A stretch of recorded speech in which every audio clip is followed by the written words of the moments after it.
My advice to you, start drinking heavily. Does Barry Manilow know that you raid his wardrobe?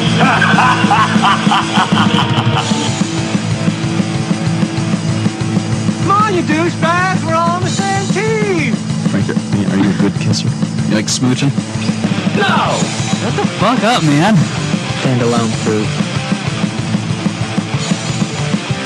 You look like assholes right now, man. Mark found him naked in the bathtub, passed out with water flowing all over him. This country is going straight to hell. Did you hear this broad? God damn it! This is going great. Liar! No way, Corky. And I'm gonna kick the living shit out of you, and I'm gonna knock your dick in the dirt. Fucking fascist! Sounds like pigs fucking. Ridiculous. You're a small petting man. It will be 9/11 times 2,356. Are you trying to drive me crazy?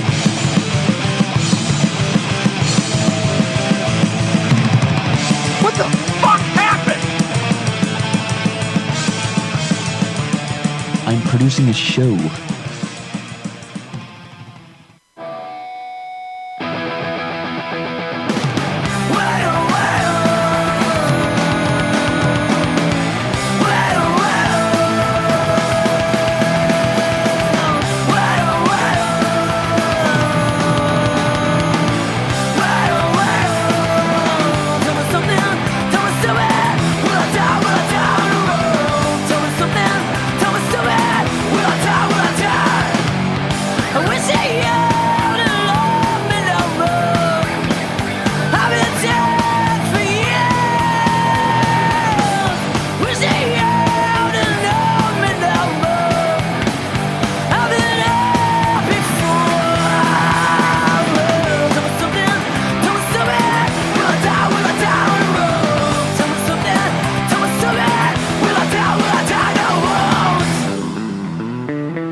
Right. Episode 110 of Pretend Radio, and we're live, so you can call in at 904-429-3402. And it's been a while. We're getting back in the swing of things. But with me today is Deborah Martinez. How are you? I'm good. How are you? I'm good, and thank you so much for coming on the show. I know we've known each other for a long time, but we've never actually hung out too much, besides the occasional show. But so I guess let's go back a little bit. So I don't really know too much about you, besides the brief conversations we've had, doozers and right. Recording with you. But so what exactly is your background? Like, are you from Jacksonville or? Yeah, I'm a Navy brat, and then we settled here when I was a kid, and then like, I don't know, Duval bread, pretty much, you know. Really got into, like, punk rock in my late teens, and, like, my first show was, like, NoFX when I was, like, 11 and stuff, but then you go through phases and all these things. But my sister took me to that when I was, like, so I got to go to the Milk Bar and stuff, so at least you get to say that one, you know. Oh, it's funny you bring the Milk Bar up, because my dad, when we first moved here, I was probably... Excuse me. We actually have a production piece just for that, so we'll probably play that later. My dad, like, when we first moved here, he actually went to the Milk Bar a lot, and I was probably maybe first, second grade, and I remember he had a demo tape of the Deftones, and also Sugar Ray, like when they were actually somewhat kind of hard rock. And I remember just driving around with him, and it was kind of one of those things like, yeah, don't tell your mother that we're listening to this. Yeah, my sister, like, weird, funny stories, Jacksonville stories. She had, like, she was, like, on the street team for, like, Flip Records or something, so we would get, like, weird demo tapes, like, all these, like, new metal stuff, and so you'd get, like, weird Limp Bizkit shit, and she'd have all these weird singles and posters before albums came out, and she never did anything with them, so you just, like, you're a kid, so you just plaster this weird-looking shit on your walls and of course. stuff, you know.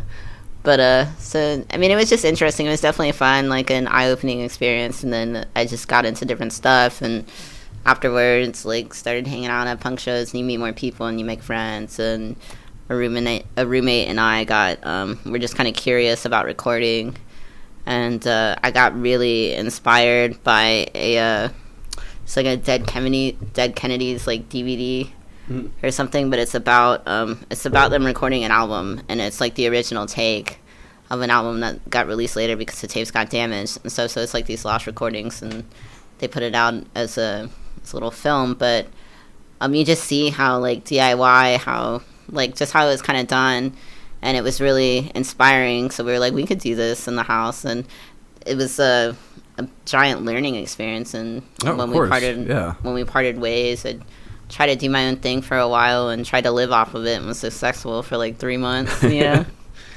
But so I guess going back a little further, because there's a lot to cover. Yeah. There.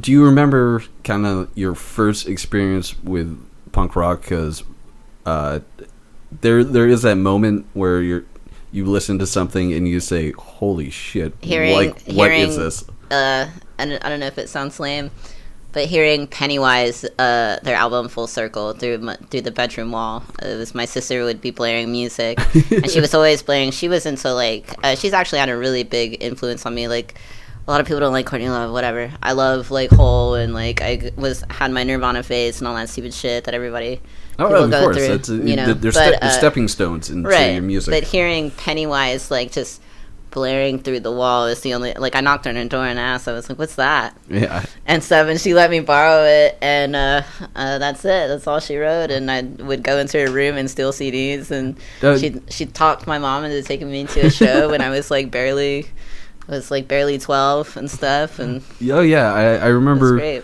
going through my dad's CD, record collection, and I found Fear the record. Yeah, that's gotta be pretty awesome. And so I listened to it, and it's just like, beef bologna. I was like, what the fuck is this? Like, this is, like, it's a game changer, and so I always think it's cool to talk to people, whether you're into punk rock or whatever kind of music you are, but you always hit that, like, the pinnacle song or album that just totally put you on a different path than what you were. Yeah, and it was also a time before it became, like, your stereotypical, like, frat bro, like, dude kind of music. Like, now if you're gonna go see them, it's like at Pledge, the show is sold out, and there's all these bro dudes and no shirts and stuff, and it's just really not the same. And like, I got to see a lot of those bands before they blew up, and I was a teenage girl and, like, really in love with Mark Hoppus, and got to see them live at the Milk Bar. They all played in their underwear and stuff. It was just when Travis Barker joined, like, and the state hadn't come out yet, so there's, like, no shit videos and stuff, and so I mean, it was cool. Like MXPX, same deal. And it was like this basement. Now it's the Real Teen Cafe. I haven't been in there yet.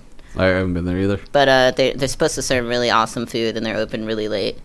Like a Jamaican like club, like bar, kind of thing. But that sounds pretty awesome.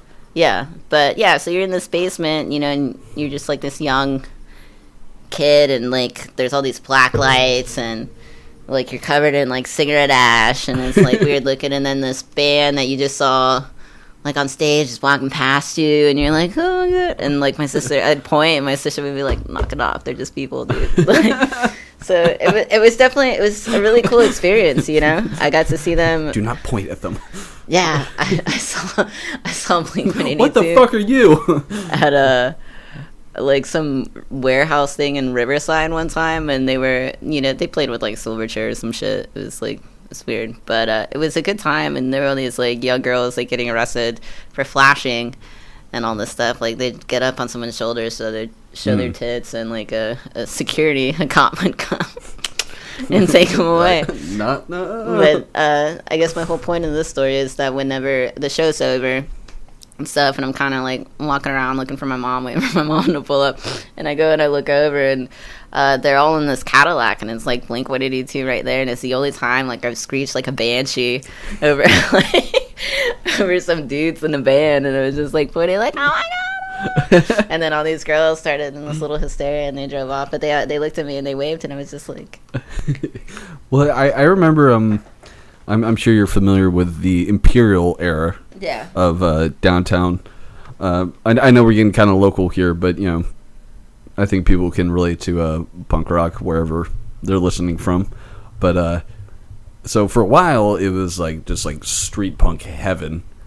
There were just so many great shows going, and you know the Greyhound bus station? yeah. That's right there.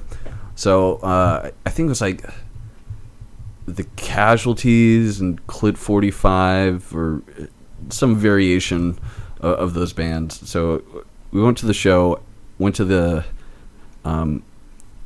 bus station, you know, to get like a Gatorade or something, because you know you're covered in sweat and beer, and you know probably got burned by a few cigarettes from someone in the pit. But so Jorge from the Casualties walks in, and we're just sitting down, and we're just like, "What's up, man? You know, that was a good show." You know, we're not trying to be like fanboys. Yeah. But he got like some like a cheeseburger or something, and just sat right next to us at her table and just talked to us for like 40 minutes. And like I was just like, oh my god. I had a friend go grocery shopping with the UK subs. He also took leftover crack to Starbucks. But it's funny because like, you know, we've been in bands and we've played shows, but there still are people that when you see them, you kind of forget like they're just a person, you know, just doing the same shit we're doing, you know, on a different scale. But so like when he came over, it was just like, I can't believe this is happening.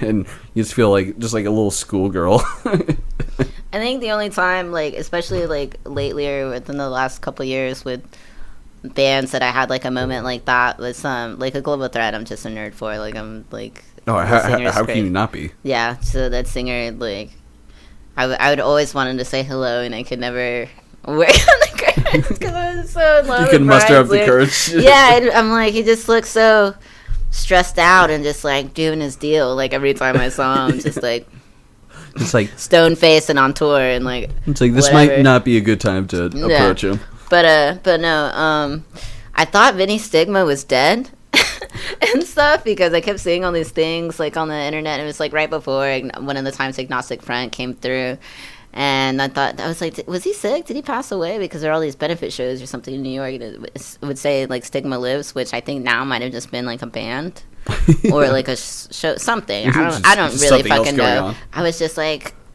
I'm trying to Google if he died or not and all this stuff. But I just didn't think he was around, and they were all setting everything up, and they were trying, like, I'm going into the girl's bathroom, and he's, like, trying to go in there and coming out of it, and he's just like, where's the backstage, man? It's like, how do I get backstage? And there is no backstage at the Imperial. You like No. go on, far left side, you sneak up there, Most places in Jacksonville, there's Yeah. not a backstage or or, a green like a room green or room. anything. But it was just so awesome. I remember he was just so like excited, and I remember seeing his face and being like, "Holy shit!" Because I totally thought he was dead, and I was like super stoked. And I was like, "There's no stage, man, or no backstage. It's just like right there, dude." It's like, "Okay, thanks." And then they literally just started like 5 seconds later, so it was pretty fucking awesome. I remember I went. This was me and a couple buddies. We went out to Gainesville because it was the Unseen and a Global Threat, and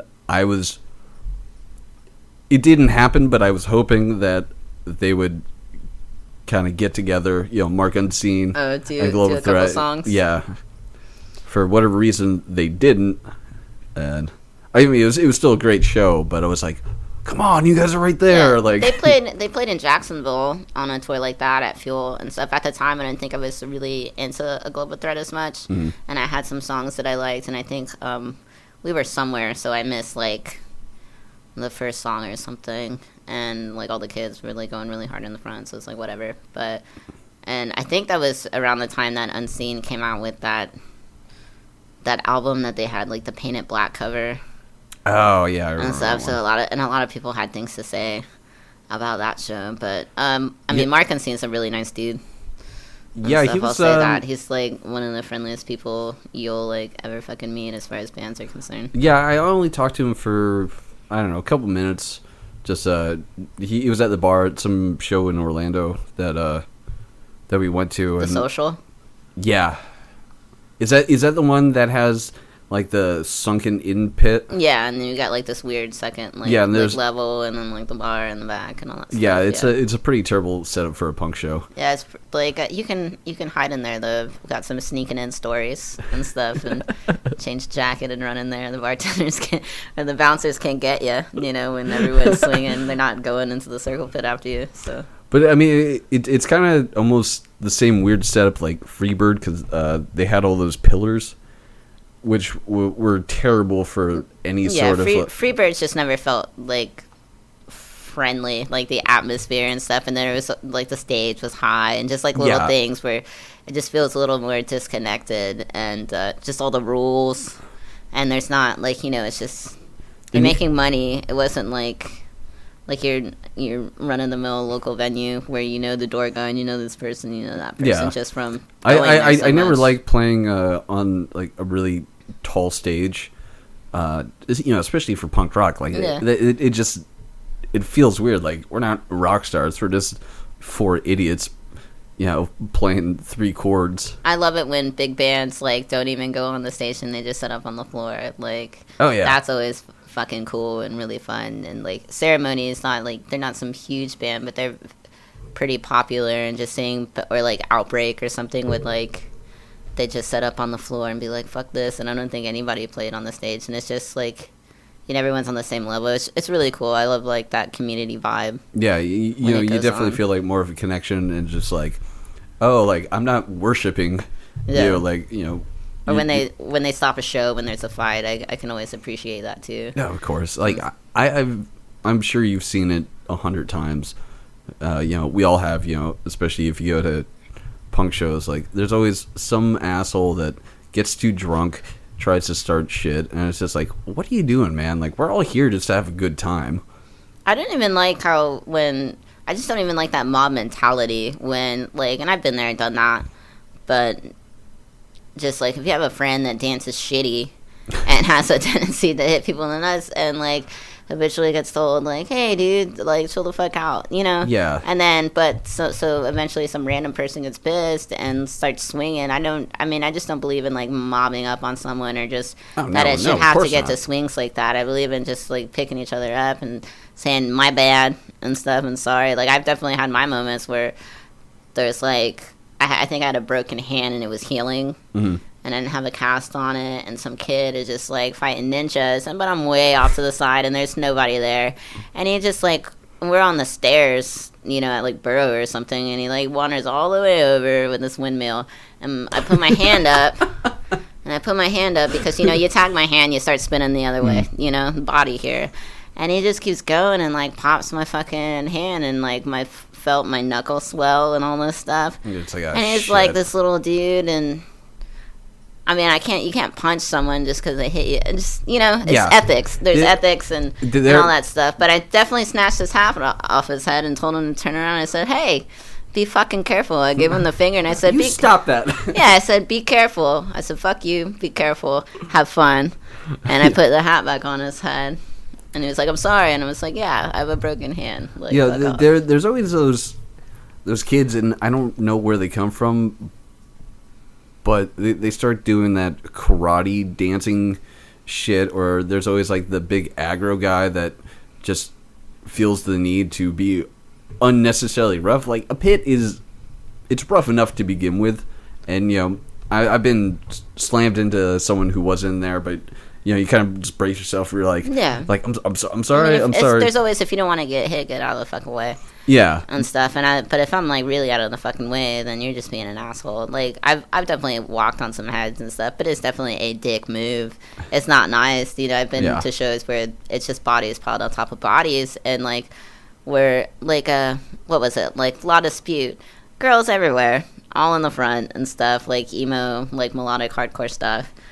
You know, and just all these guys just as hard as they can, like walking on heads and like crushing people, and this girl who was in the front was getting pummeled over and over, and she just got sick of it. And the next person that started to walk like on top of her, she just pulled him down and started swinging on him. Good for her. Yeah, and the singer stopped her and was just like, hey, like, and was telling people to be more courteous, and that, you know, her reaction wasn't appropriate, but everyone just needs to like it sounds like it was kind of justified. She was just getting sick of it. It's not like it was the same person walking on her head, but it's also like moved. But there's also just, there was like no tact, and there was a lot of like extra violence and shit going on. And that, like, I haven't been to a punk show in forever, and because I'm just sick of being somewhere and something just turning into a fight and all this macho bravado bullshit, and everyone being like, ugh, and sides and lines drawn and broing up, and I'm just like, well, I just wanted to see a band play. Yeah, I think we were playing with DRI, and there was like this tiny girl. I mean, she's probably shorter than you.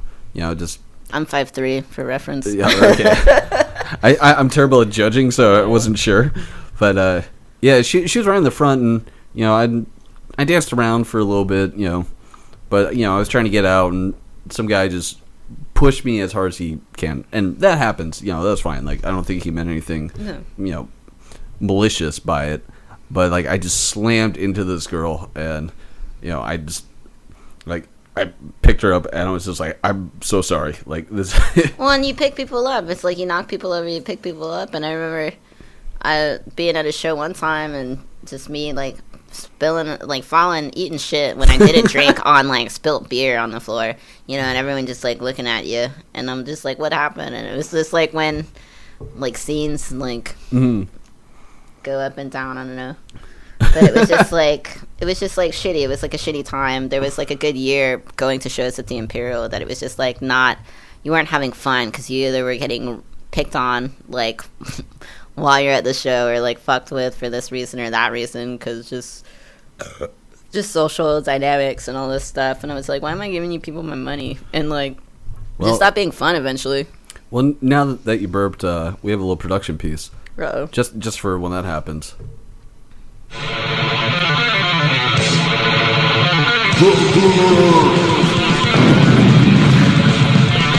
listening to 99.9 The Burr.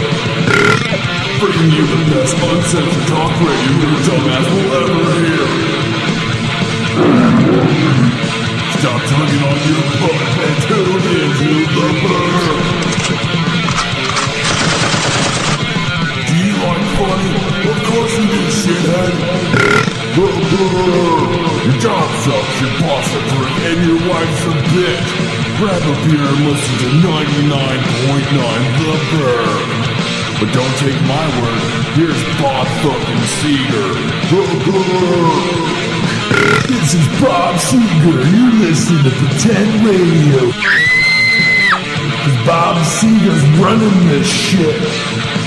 $99.99 the burp.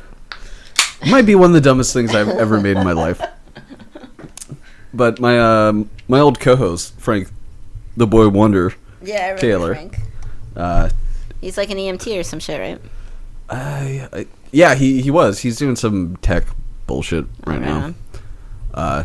But he would obnoxiously burp into the mic. So eventually, I had to I'll sample try. it. I'll do my I think best. you might be able to one up him. I don't think I can burp on command, but this PBR is definitely making them come out. Well, I mean, with PBR, anything's possible. Yep. So, anyways, I guess maybe let's talk about the Doozer area, because that's when I think I first met you. Yeah. I used to live just down the street. This girl got some money and opened up a bar with it, or like bought a bar, like Country Tavern. The guy Spelled with a K, of course. Yeah, spelled with the K. We're gonna keep it classy here, okay? That dude Matt he's in a different band now, but at the time he was in like this band called 99 Shit. But his mother owned it, and then they sold like the business license or something, and then TJ acquired the bar, and so it was cool because I think the Imperial was closed by then, so it was like having another place to go to, and people made it their own, and I had friends that worked there, and like being in our shitty band that I don't want to talk about. We would have practice there sometimes and things like that, but. Well, I was going to talk about it, but I guess maybe that's I just don't want to. It's just embarrassing. I don't want to talk about it. I don't feel anybody that used to be in that band wants to talk about it. Well, I mean, you're talking about the bass player from the Oasis. Talk about embarrassing. Yeah. At least you guys got better with time, right? Sometimes I'm not sure. But yeah, I mean, it was just another place to go to. I was also banned from that bar for like a good year or two. Oh shit, I didn't know that. Yeah, so I'm just like is there it's like basically it's like all these people that I don't talk to anymore. So it's just like weird to talk about it. I don't want anything I'm going to say to come off too backhanded. Yeah, as I am known that. for. No, I didn't know any of that, so I'm not trying to pry I got the into. cops called on me and everything. Oh wow, fancy. Without getting into too much detail. No, she just didn't want us there. Like we got into a fight, or we got into an argument and stuff over something that wasn't even really my fault, and like stating someone that said some shit, and then I got penalized for it too, and then had her back or something, and then all of a sudden I just got banned from this bar. And I think there was I think maybe the last year that it was open, or when it was closing up or something, I could go. Okay. Or something. I was allowed back again, and we hugged that out or whatever. But I mean, I don't even associate with any of those people whatsoever. Well, when I brought this up, I thought it was going to be a much more pleasant. Well, I mean, just a band is whatever. It was like 4 girls. Like we were at an agnostic French show, just talking shit and drinking beers, and which we kind of had a band, and like some people could play instruments, and some people were learning, and we all just came up with our band names like right then and there. And they're all like vagina related and what have you. And we wanted to be called the Hormones. But I guess there was some band in Savannah that was called that. So we just stuck Riot on the end of it and called it a day. But we were like a 4-piece for a little bit, and then I quit. And then what were you playing? Guitar. And Okay. then a couple months later, I think I rejoined the band, and we just became a 5-piece. It took us a really long time to find our groove again, and to make, like, we got to play a bunch of really good shows, and we just sounded kind of like okay, like it was like a work in progress. We probably should have like stayed in a garage for like 2 years, and then But sometimes shows. you just gotta say fuck it. But I mean, to be able to play in front of bands like Lower Class Brats and what have you, and things that you really love, and then not pay for shows. Oh, It yeah, sounds like, as silly as that sounds. It was fucking awesome, and then we even got paid for shows, which never fucking happens. Oh yeah, like when we played with the Addicts, we didn't get paid a lot, but it was just like I get to play with the Addicts and even if it's see like them for free. $100, you know, even if it's $100 Yeah. or something. I mean, yeah, it was It's probably just like, you know, we each got like $20 or something, but yeah, it's one of those things that's like, holy shit, I'm gonna play with the Addicts, or I'm gonna play with DRI, or Yeah, it's definitely really cool, and it was a lot of. I remember it being a lot of fun for the most part at the time. And, it's a frustrating, like, you're basically married to like 3, 4, 5 different people when you're in a band. I mean, there's so many moving parts. like, keep coming, man. We might have to play that again. But yeah, it's there's just so much going on, and things can go sideways pretty quick. Yeah, I mean, you have 5 heads and not just like 5 female heads. Like, no offense to the female gender. It's a lot of estrogen. Well, a lot of estrogen. I'm in a band with all guys, and we're fucking retarded. Yeah. So I think it's kind of equal on both sides. Yeah, it just whittled down to a lot of pettiness and stuff. But what I always thought was awesome, and at least we got to do that, was we didn't really have a sound yet. It was all just kind of like working within someone else's limitations and all this stuff. And after being a band for maybe 2 years or something, we that last year, like towards the end, we're starting to find like our sound. Instead of this like wonky dumb shit, we started to find our groove, and our best song we didn't finish, but the one that did get recorded was a song called Warasaurus. That like Warasaurus, like we were funny bitches, Warasaurus, but which was about I suppose like maybe like some like soldiers kind of experience, like the singer Becca had written it, I believe, and we all kind of added our stank to it. But musically, as far as all of our shit that we did, it was probably one of the best ones. And the rest of the songs started to take on a more like feminine like quality to it, a lot more like pop sensibility. It just gelled more, and things started to make more sense. But at that point, some people just stopped getting along, so it was like pulling teeth. And then I think I got called a bitch or something, and I was like, I'm done. Yeah, things can easily, like I said, go sideways. Bitch or cunt, one of those. I feel like cunt, like bitch. I feel like I'm used to. Yeah, it's like I can handle that one. I think it could have been cunt, and cunt. I was like, you know what? Yeah, and I've told everyone that I've ever been in a band with, like, if we're not having fun, then why are we doing this? Right. It just stopped being fun. Fun. But it was really cool, because I think we could all, like, the music to me like started to get a little exciting. It was just like, it sounded good. It was starting to sound good. Yeah. And my whole problem with the band, it was never something I could wear like a badge on my chest, but it's like punk rock, like it always sounds like shitty a little bit. It just sounded too like weird to me, or it's just like not ideal.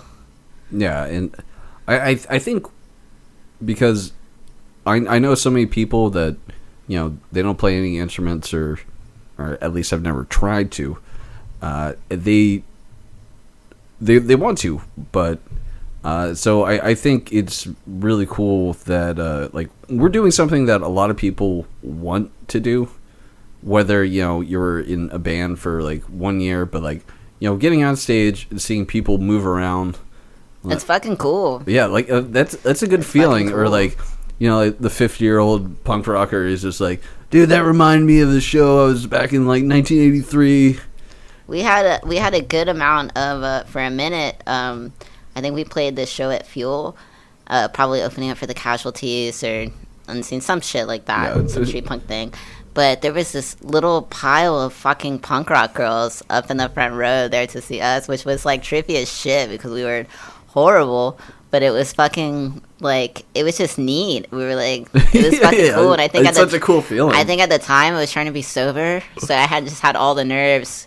Because I hadn't been drinking and stuff. I think I threw up at work, like, because I was fine, but I hadn't played in a while. You can dull the nerves. Yeah, but no, like my friend Clay, like I didn't have any anxiety about it in a while, and it's the Fuel stage was kind of big, especially, and then when you're just like the stupid ass rinky dinky band. Yeah. And I hadn't played a show in a while, and I hadn't been drinking, you know. And Clay was like a coworker of mine. He was actually in a Pancho Villa and the Banditos or whatever. I think I eventually they remember them, became yeah. the Banditos, but we all used to work in this wood shop together. He and my ex, and he was like, dude, you're not gonna be nervous playing in front of like the unseen and stuff, dude. I'd be nervous. No.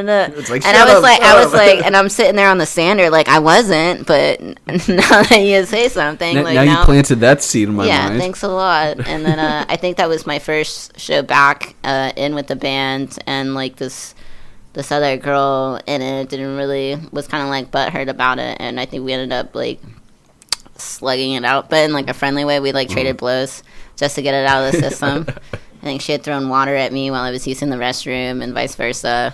And I think eventually I did crack open a beer. I don't think I stayed sober that night. Yeah, it's just like, well, fuck it. Yeah. There's been times with the Oasis where it gets to, like, fuck you, dude. Fuck you, I'm done. And the next morning, like, I'm sorry, man. Sorry, dude. Yeah. I was like, I didn't mean to say that. I was like, yeah, we were all fucked up. We were all drinking and partying.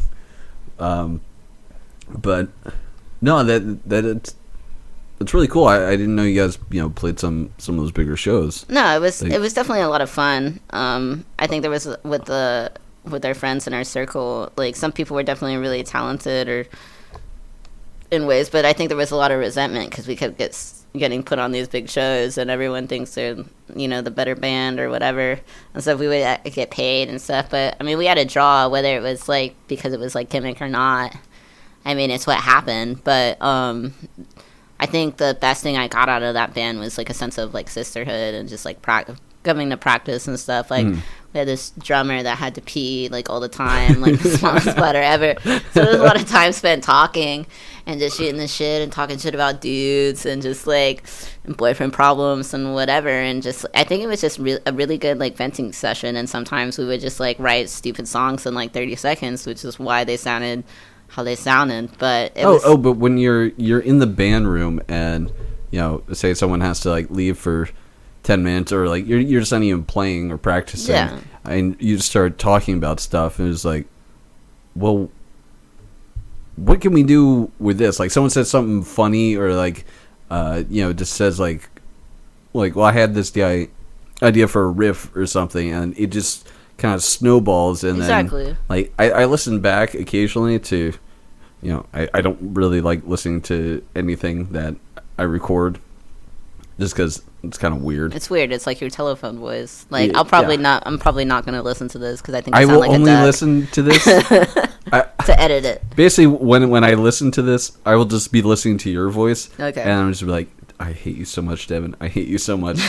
You're just going to tune yourself out. Pretty much. But I will occasionally listen back to some of our stuff. I'm just like, how the fuck did that even come together? Like, I'm just like, how did we do that? Like, that's kind of a good song. No, it's always awesome when that happens. It's really just chemistry and stuff and communicating and all that and stuff. You gotta vibe, that's for sure. Oh yeah, and but like the level of debauchery that we're at, like, how do we get anything done? I remember we were playing. I don't even know what show. It's happened like once or twice, and you have your set list. You look down, and I don't know if your band ever did this, but kind of like nod at each other for time changes. Yeah. And stuff. Just kind of. You're like counting. Yeah, you're like 2, 4. Here we go. But so we were playing a show, and I forget what song it was, and I just look at our guitar player, and we were both just like, I don't remember how to play that song. And I was like, fuck it, let's skip it. Yeah, I've definitely done that where you go to start a riff and someone's like shrugs their shoulders and I'm like this no one, and they're idea. like, you're like 7, dude, 7, not 5, 7. 7 on A, 7 on A. You're like, no. Yeah. But I had this one punk rock band where like we were forever out of fucking tune. Like the songs were like they were like way more popular, but like how many bands have you been in? Probably like 3. Like I was in Foul Intent, which is probably the coolest one. And then I did this street punk band with a bunch of kids like called Throwaway Kids, and it was a little. I mean, to me, it had like really good pop sensibilities of like street punk, and then some other stuff. The last songs we did, I got a lot of complaints because I was like writing the lyrics and I was writing all the riffs and everything, and everyone just kind of like bounced off of it. And but I'm like older and a girl, and so I was getting a lot of complaints because like Devin's like 17 and didn't sound like tough enough or hard enough. So I was like, fine. So I just wrote like these really gritty, like I was in this also in like a weird place in my life, so it's all these like very like negative, like gritty but fast like songs, and they were with no noodles, no poppy noodles, just like really cool hardcore punk stuff, and they all dug it. And there's a tape somewhere. I have an 8-track tape recording with probably only like 3 or 4 songs because I just let it run. Mm-hmm.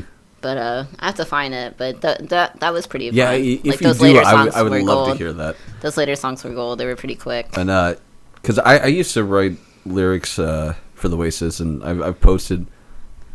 You post quite a few. When I love your songs about work. Those are hilarious. my Facebook feed is just. I feel like people are just like, "What the fuck is going on with this dude?" I enjoy it. I enjoy your posts. But we were for this latest album, we recorded a song or revisited it called "Sick of You," and then it was about a relationship that went terrible from like years and years ago. So Jeremy was in the vocal booth, doing his thing, and then the sound guy Jim was just like, Jesus, Jeremy, like what the fuck is going on? And he's like, I didn't write that was Devin. A lot of angst in there, huh? Yeah, it was pretty brutal, and yeah, I don't know, like I'll just post lyrics, but I remember I wrote one song and I wrote the music to it, and then I just tried to write lyrics to go with it, and I gave it to Jeremy. He just looked at it. He was like, "Dude, I'm not singing this." It was like something about like there's never going to be peace in the Middle East kind of shit. He's like, "Dude, I don't know anything about this. I'm not singing it." I was like, "All right, I get it. I was just trying there." Yeah, when I was in like Foul Intent, my buddy Sambo, he played the drums. He did drums and vocals, and me and Becca, she was in a Hormone Riot with me, she was a singer. She played bass. She really wanted to pick up bass and was really into metal and stuff. But Sam wrote the lyrics and stuff, and I could not stand like half of them. It was like that band eventually felt embarrassing too. There were just things that I just didn't agree with. It was like, do you remember like there's a song? There's this like a song called like Club Life, and it was great too because we're on a split, I think, with American Cheeseburger, and I don't remember which songs that I play on and stuff. Because me and Liz we're in that band, I think, as well, or she took my spot when I moved away. But you just look at the lyrics and it's like, Fucking thing sucks!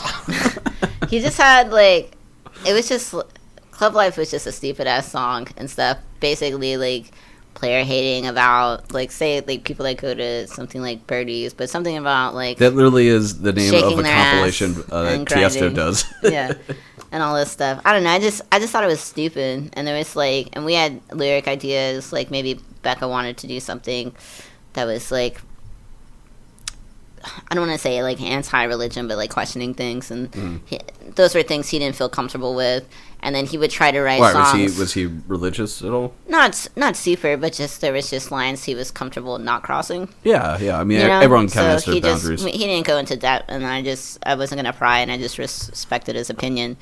But yeah, I mean, I didn't feel like represented by the band, and I was just shitting out like these, like fucking discharge-y kind of riffs, like this it's weird. Like 3 words per line. Yeah, just like these. But we had all these lyric ideas, and we just couldn't do them, and because he wouldn't sing them, and so he do whatever. But the riffs for I love the riffs for like the second like shit that we did, second like tape or something. But that one was kind of fun. I actually have like one of the logos we did like tattooed on the side of my head because I have a horrible sense of humor. It's a woman beating a man with a frying pan.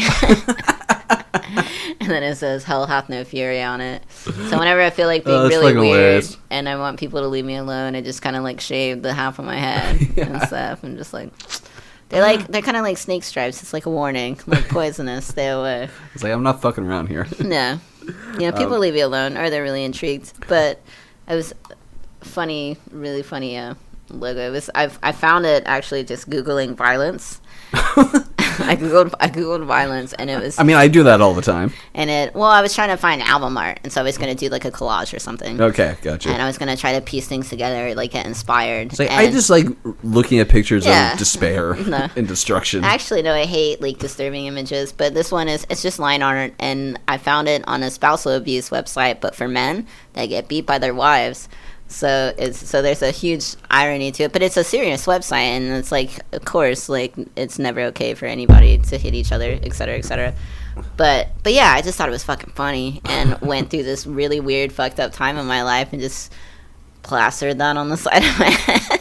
But I mean, wasn't that like a common theme in like the Flintstones? Like Wilma would hit Fred with a frying pan. Yeah. I was like, oh, domestic abuse is hilarious. Yeah, and in the image, the wife, she's actually wearing like an apron, and the guy's got like a blue collar shirt on, like he just got off work, and the wife's been cooking all day and doesn't have time for his shit. Like, He needs to go open his own beer. Dinner will be done in a minute. Damn it. Yeah, that's a weird thing. Is it's like, to expect someone just like, all right, I'm home. Where's my dinner? Where's my beer? People have roles that they fall into. That's just never been my case. Like, usually with whoever I'm dating, we always work, and you work. There are times where I haven't, but not for very long, because you need money. Oh yeah. And but yeah, it was just like, I've always felt like we just endured whatever struggle we were doing together. Like, you come home, you crack open beers together.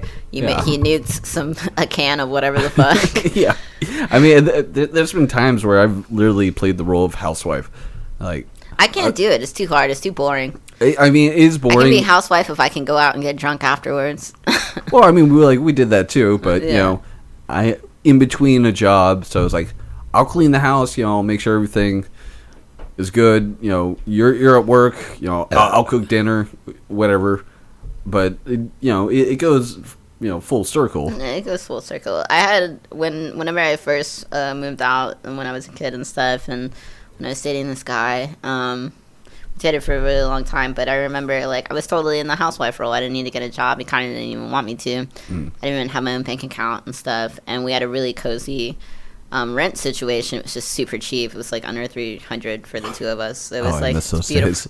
Yeah, it was beautiful, beautiful. But so I'd do that. I'd make dinner. He'd come home for lunch. We were like 5-minute walk from his job and stuff. We lived right there, so he'd come over for lunch, and I'd have lunch ready, and like we'd have sex and stuff on lunch breaks, stupid things. He'd be all about it, and I remember just those stupid dumb things that are awesome. Relationship stuff. But I remember getting so sick and tired of him coming home and throwing his I just cleaned this whole fucking house, and I'm not even the cleanest person, but he would just throw his dirty ass, like, dusty wood shop clothes, like, on the floor that I just vacuumed, and I just did this laundry. Come on, I just cleaned this place. And it would just happen, like, over and over, and I had said something, and it kept happening.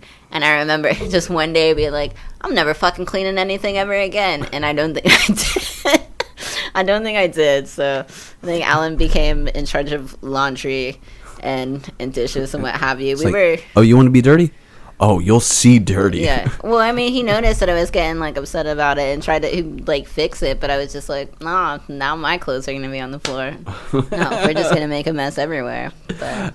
And that's one of those things that during the course of a relationship, things can slowly just get very passive aggressive, and a relationship it's really insanity if you think about it. Like, just trying to, like, keep this going, and the ones that work are awesome, but it's not something that. I mean, I personally always believe that a relationship should just be easy. Like, if there's no trust, there's nothing. But to me, like, love is easy. Falling in love is easy. Yeah. Having a connection, listening can be really easy. I think the initial feelings you have for someone, I think that still stays there. But I think all the outside factors in life can really just throw a wrench in the gears. Of course they do, and I think if outside factors and a lot of things throw in the rent, like if it does it very easily, then it's not gonna work. Very easily. It's not gonna work, and so like as soon as something gets complicated, more often than not, I'm out. I was in a 5 straight living and working with someone, and then like a 3-year weird relationship thing after that. And working and living with someone, especially in that sort of context, I've never done that, and I always find that a little on the straight. Like it just seems like that's a whole lot of that person. It really just wasn't even that bad because we were in a wood shop. There's a lot of noise, so you're not like communicating or fucking with each other. As time went on and we got more responsibilities, like in the job, like, you know, I don't need you to come into my spray shop and tell me how we're gonna flip this fucking bench because I'm the fucking sprayer and I turn this way and you need to turn this way, you know. I'm gonna flip the shit out of this bench.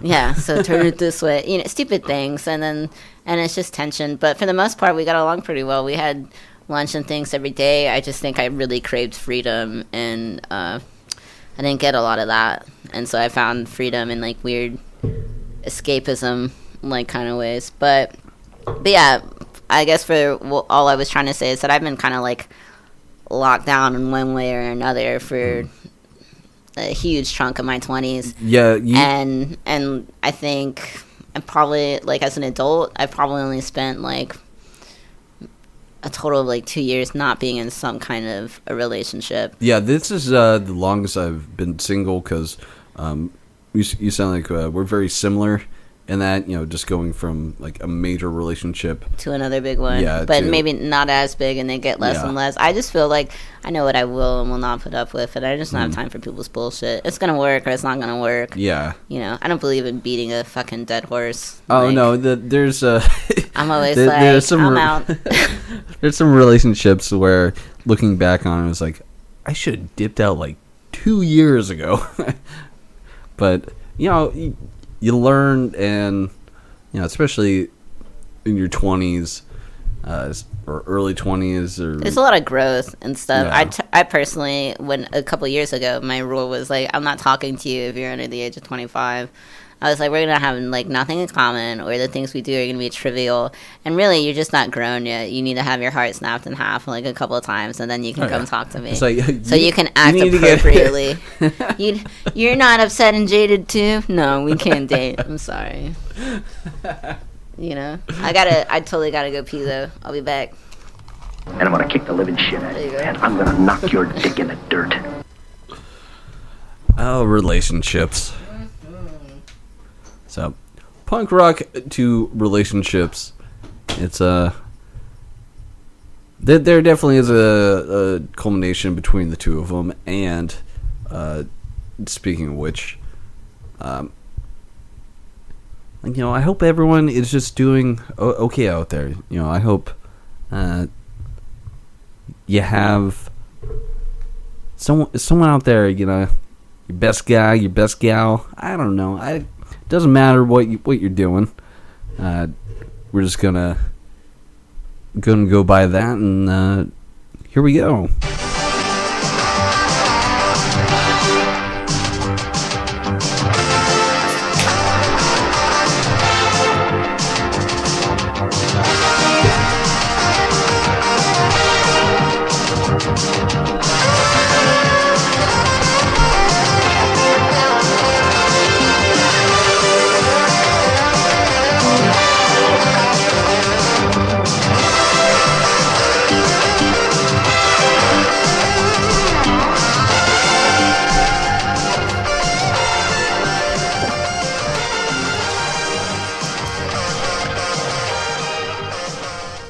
What was that I was just playing? It was the Double Dare Obstacle Course theme song. Okay. I started talking. I was just like, I need someone to talk to. Did you ever get to go to like Nickelodeon Studios, like when Double Dare and all those things were around? I didn't. I think when I moved here, they had recently closed that down. Yeah, it was like we went whenever I was a kid. Like I think before, because I'm a Navy brat, and so before we had moved to Spain, so I think I was probably like 4 or 5 or something. And they have you to like test to be like on one of those shows. You play a game of Simon Says. Don't lie to me. You play a game of Simon Says, and I think it was too young, so my sister did it. But then they also were giving you samples of slime, so you got to eat it. I never You tried. actually got to interact with slime. Yeah, with the slime that they dump on people, like on Double Dare and all that stuff. That's like my childhood dream, right there. Apparently, it tastes like ice cream.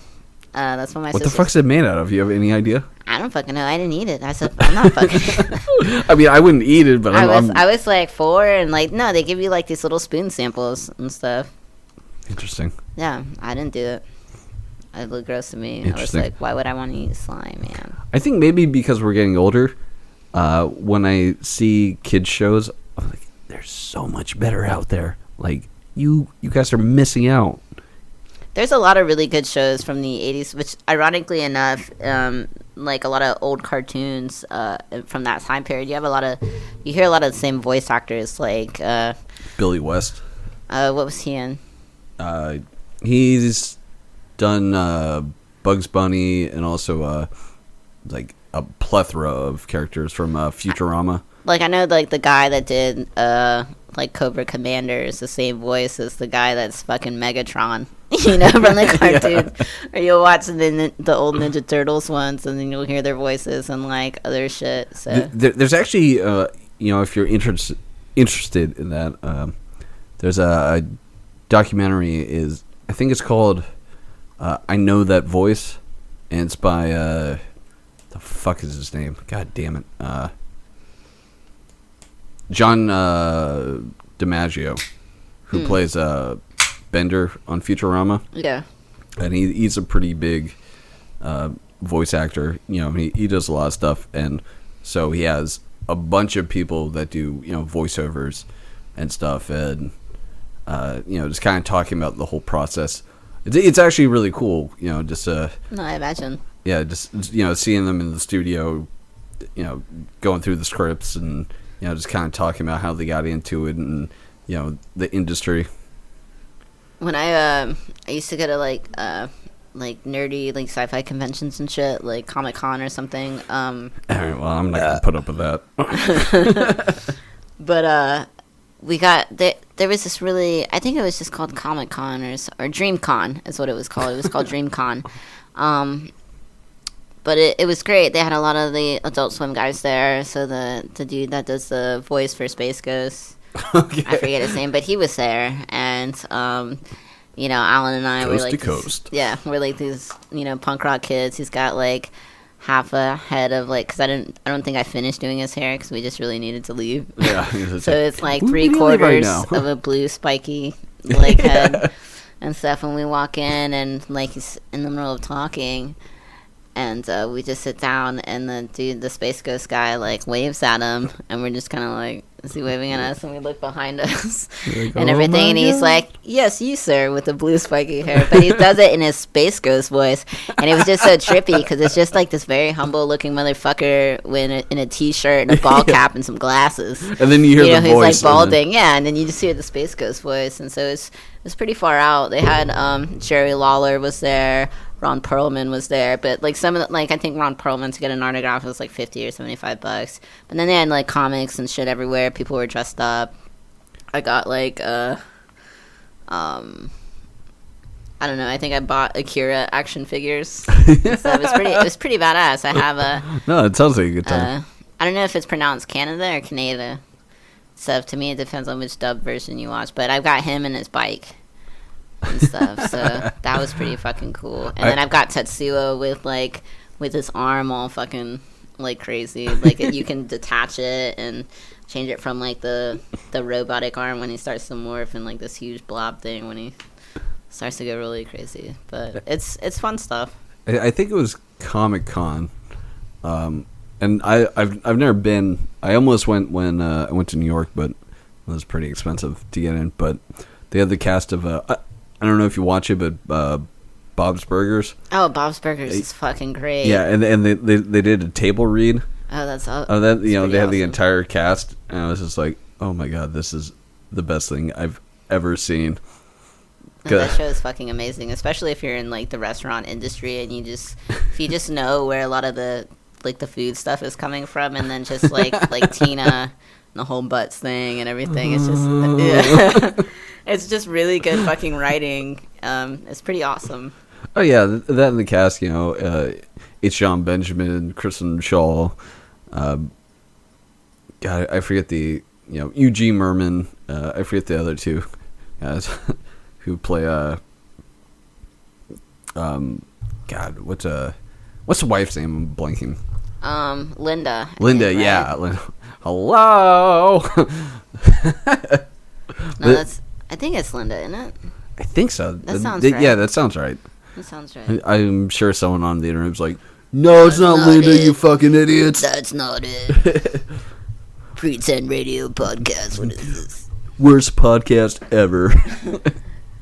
Boop boop boop boop. So, I guess let's get into recording, because you recorded. I don't know if it was a demo. Yeah, it was just. I think that was when I was still. That was like definitely before I found my groove. Yeah, that was you were on like the north side. Yeah, that was when I just lived around the corner from Doozers, and I think that setup is the setup that I had when I parted ways. That's also when I left like that relationship I was in. So I just had, all my gear and everything had just been like different, and I just hadn't like found like my sound yet or whatever, or like that right groove with the frequencies. I didn't really know what I was doing yet. I did to an extent. Yeah, trying to figure out what I'm doing. Yeah, I did to an extent. But then something would always get lost, or there would be these inconsistencies, and probably a couple months after that, or maybe longer after that, I don't know. I just finally figured it out one day. Like one day, it all finally came together. So, at what point did you get into recording? I was 19. Was there something that happened, or like? No, it was just. We just thought it would be cool. We knew these people in bands, and we'd all hang out, and they'd go record here or there, and just like these home kind of situations. And then me and a friend and I, who was just a roommate, but he was really interested in like technology and like computers and stuff. Okay. And so he just had a curiosity about it, and so did I. And we said, fuck it. He said he'd buy an interface, and I was like, I'll buy the microphones. And so I went out and I bought the mics. He bought the interface. We were like, deal, let's do this. So Fuck it! Yeah, basically. And then we were just kind of learning on our own. I think there was a lot of things that took me a very long time to grasp, and just even the whole mixing process. And then we just came into a lot of disagreements as far as price, because I just didn't think we knew enough what we were doing. And so when I recorded, to justify the cost of, I'm like, we can't pay this epic hourly cost that we're not going to get, or that people are going to feel pressed for time, and or even just like on the equipment. And it's like, yeah, it's just like, I was like, you're not going to get everything back like right away. That's, to me, that's something that's always understood. So it was just like a labor of love. And whenever we parted ways and I was doing my own thing, we have a friend of mine, their house, they were calling it the Yacht Club and stuff. And I lived, it was like a 4-bedroom house over out in the, it's a little bit past Lakewood, but before Mandarin, like Bay Meadows, Old Kings kind of area. okay. But yeah, like upstairs up there, just, I think, honestly, it's just the shape of the room. It was like big enough, and, I threw some foam on the walls, some bedding foam on the walls, and I stopped trying to mix with like shitty monitors. I had these really good like creative 5.0 like speakers. They were just really flat, honestly. And you're not mixing in surround, you're just mixing but they were just flat. And so I could hear frequencies right instead of overcompensating, instead of EQing everything fucked up. Yeah, that's my problem, because I don't have any monitors. I don't really have any good speakers. So especially if I'm bouncing out a track, I listen back to them, just like, oh, this is way too muddy, or this is way too hot. Like just- it's a tough process, and it takes a lot of time to actually. You really need good speakers, and more importantly, it's like knowing about how those speakers are gonna, what you're hearing is gonna translate into other systems. I drove a, And I also still- time. You just have to Yeah. keep doing it over and over and over again. Practice makes perfect, and I recorded. I think the first solid recording I had was with this band Galactoid. I also had I had to rebuy. Why does that name sound familiar? They're a local band. They're pretty good and stuff. Forget the names of everybody in the band, but just a bunch of kids and just really good Just kids making noise. no, just really good hardcore punk rock and stuff. Just it was power violence style. Okay, It was wow. power Yeah. violence, but it was fucking awesome. It was fucking awesome, but they came I had a really solid drummer, to work with, so the timing was great. I remember the bass sound sounding like shit, and so we just borrowed one or put new strings on something, and instead of trying to DI things, you just put mics in front of everything, just capture the sound, Yeah. and did the vocals and stuff. I had a. So you just taught yourself everything, I just bought. I just taught myself everything. I think a book that made the biggest difference it's called the Recording Engineer's Handbook.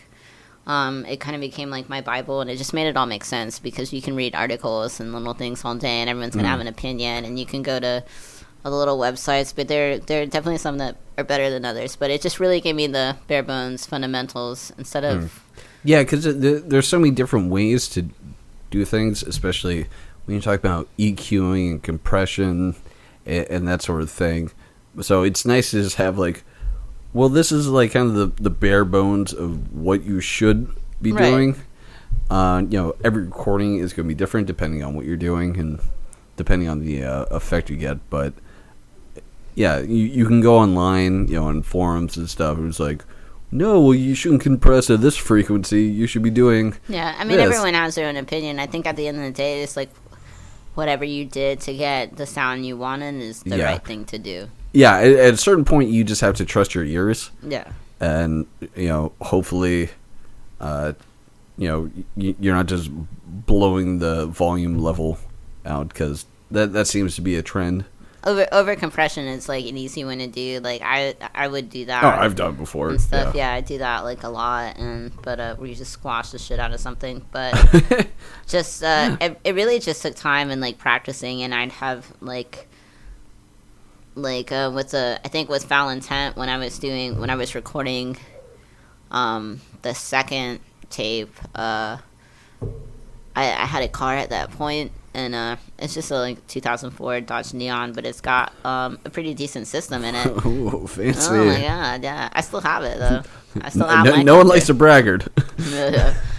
So, but I put the pace in it, the CD player and the stereo system was great. So I just I could kind of hear the sounds that I had and would just ballpark it with the CD that I had and would just make adjustments as far as vocals and everything there.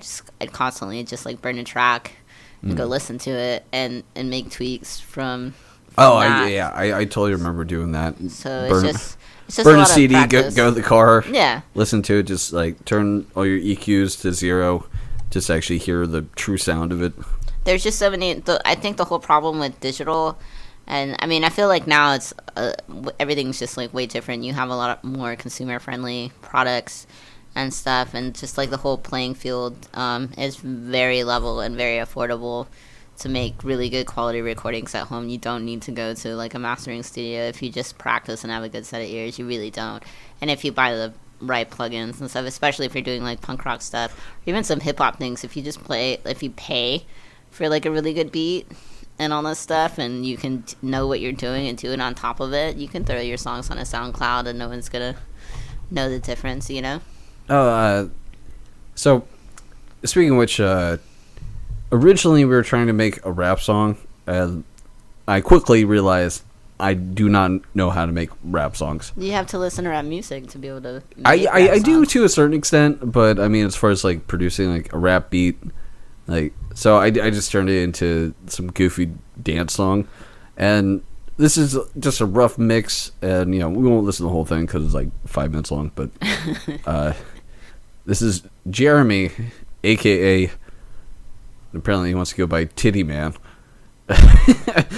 So he can't do that. That was 2 Chainz' old name was Titty Boy. what's it? Like this is a realm I have no idea about. There you go. But Seats taken. But yeah, like you really don't need a whole lot to make to make music. If you pay money to get more things, to get more sounds that are less accessible. Yeah. Yeah. You can spend hundreds, if not $1,000 on plugins and all this, but that I know that I have. Yeah, but it's also kind of fun just to stretch your plugins that you have. So this might be the dumbest thing I've ever made. That ass is stacked. I wanna hit it and take a nap 'cause I'm sleeping. Yo, girl, that ass is stacked. I wanna hit it and take a nap 'cause I'm sleeping. Yo, girl, that ass is stacked. I wanna hit it and take a nap 'cause I'm sleeping. Yo, girl, that ass is stacked. I wanna hit it and take a nap 'cause I'm sleeping.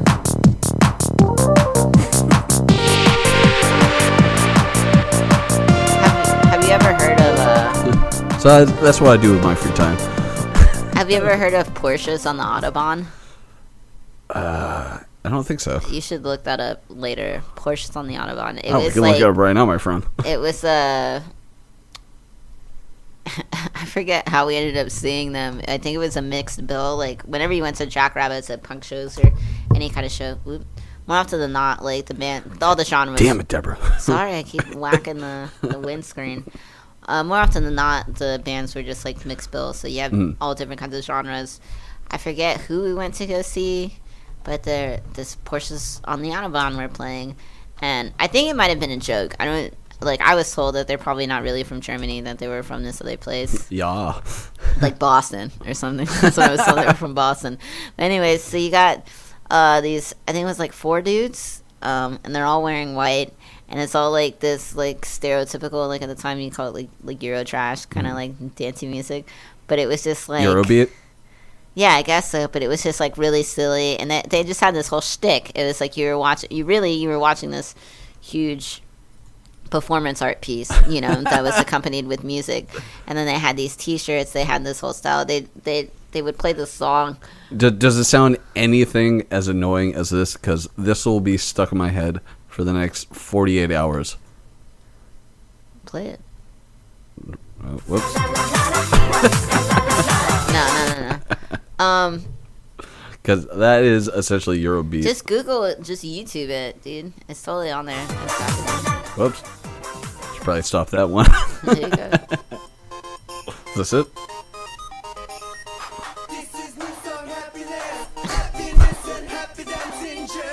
Okay, this video is fucking ridiculous already. And we got some disco balls. Pick a different song. This is like a. I don't know any of the songs, so like, what came up? All right. Let's see this. Let's see what videos they have. Probably not many.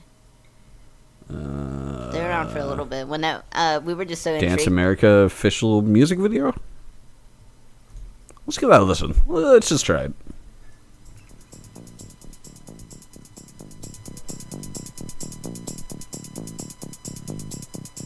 Kind of like it. A little minimal techno feel to it.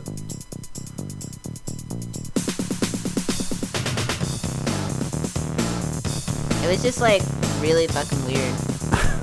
And but they just had this whole live show. They had this song where they would put on headlamps and they would like crawl on the ground and get into the crowd, and you were just like, what the fuck is going on?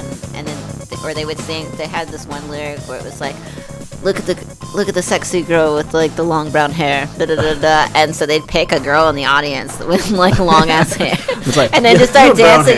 Yeah, just start dancing around her and stuff. Stupid shit, but no, those shows are always fun. Like, we played with this band Shap one time, and they had like rollerblade pads with just like dildos all over them. Like, it was just so ridiculous. Like, just like that kind of performance art kind of thing.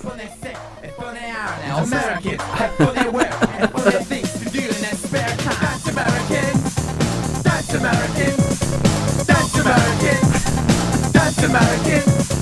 That's American. That's American. That's American. That's American. American. Have funny style and funny sounds and funny hair. American. Have funny cars. I was kind of digging that for a minute. It was funny stuff. We used to just get drunk and listen to it. They had like a DVD, like some interactive DVD thing. We'd like put it on, and the next time they came through, I think it was at like Fuel or something, and we all went. And Yeah, I forget who the band is. I think I have a copy of it, but basically a friend of mine that I work with, usually after a Saturday night, we end up at Taco Bell because that seems There you go. that seems like a good idea. line the stomach. And so every time we just blast this song. Ah, shit. That's probably it. It actually kind of mixed sort of well.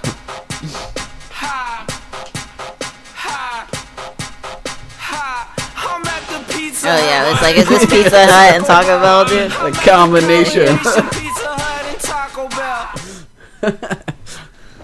Yeah, what was that called? DOS Races, right? Yeah, DOS that's Races, what it is. I showed him, I was like, have you ever heard this before? He's like, no. But I think I love you now. No, they have a lot of like really good shit. So they're a lot of fun to listen to. I think I heard that show on or heard that song on the show Bennington, and I was like, this is so stupid, but I kind of really like it. They have this song called like "Who's That Brown" or something, and excuse me, The burp. Yeah, the whole video is like, it looks like an 8-bit video game and stuff, and it's. But I mean, it's fucking. I love that shit. Yeah, it's fucking hilarious. It's pretty awesome, and they're just really good like artists and rappers. They're pretty big. They're good at what they do. They're talented. Well, I like it because, I mean, at least from what I've heard, it's not like that. It's not try to be like serious. hardcore. Yeah, like, it's not super serious. gangster It's like rap. you have fun with it, and I feel, to me, It's like, I'm at a combination pizza and Taco Bell. that's what a lot of like really good hip hop is. It's like, it's fun. It can be really fun. Yeah, and goofy. it's fun or like insightful, but It's gotta be smart. I always feel like it should be smart. I mean, there's always like trashy, like shitty music. Oh, yeah. I love a lot of shitty music, but I mean, Well, I can't say the combination pizza and Taco Bell song is very that's smart. That's a little slight genius right there. It is in its own right. I mean, it found its way to your ears, and you still play it. It's stuck in my head right now. There you go. There you go. That's all part of the master plan, I suppose. So I guess before we end the show, we're already at an hour 17. Oh damn! But I guess unfortunately we do have to talk about it. The election. Okay. We have to dive in. I feel like it's appropriate. I feel like it would be a disservice to everyone if we didn't. There you go. Jump into it. So, I guess first of all, what are your initial feelings on the entire thing? Because it's fucking insane. It's pretty fucking insane. I am registered. Like when I first registered to vote, I was I think it was a Democrat or whatever. Like, you know, you're at the DMV getting your license, and so they're like A or B. Yeah, I did that. You know, and so now I am after I think the first time I got to vote, it was during George Bush and Kerry, and after that, I registered third party. So now I'm like no party affiliation. Do you mind if I ask how old you are? I am 31. 31. Yeah. I know. Yeah, I look like I'm 25, but I'm not. I always assume everyone is like my age. No. Though I'm pushing 30, so it's not that big of a difference. No, I'm old. As far as punk rockers go, right? So I'll probably kick the bucket in a couple days. Yeah, I just so I'm like, I've always voted third party. And I can say I've never voted for Obama and all that stuff. Not that it matters what, like, I care what you think, because I don't, or like anyone, you know. I just didn't. I don't like when people bandwagon Trump or all gather behind anything. I'm just always suspicious. I'm just paranoid individual. But and it has to be for the right reasons. And I just voted third party, like primarily out of principle. And they were just like I think Nader. I voted for Nader when Obama first ran. I think, and then he said some things a little bit after the election that just made me go, you know, like wish he didn't talk like that. That'd be cool. And yeah, there's always something. It's like, God damn it. Why do I do God say damn that? it. But as far as like Trump and all that shit's concerned, it's just fucking nuts to me. It's just really fucking crazy.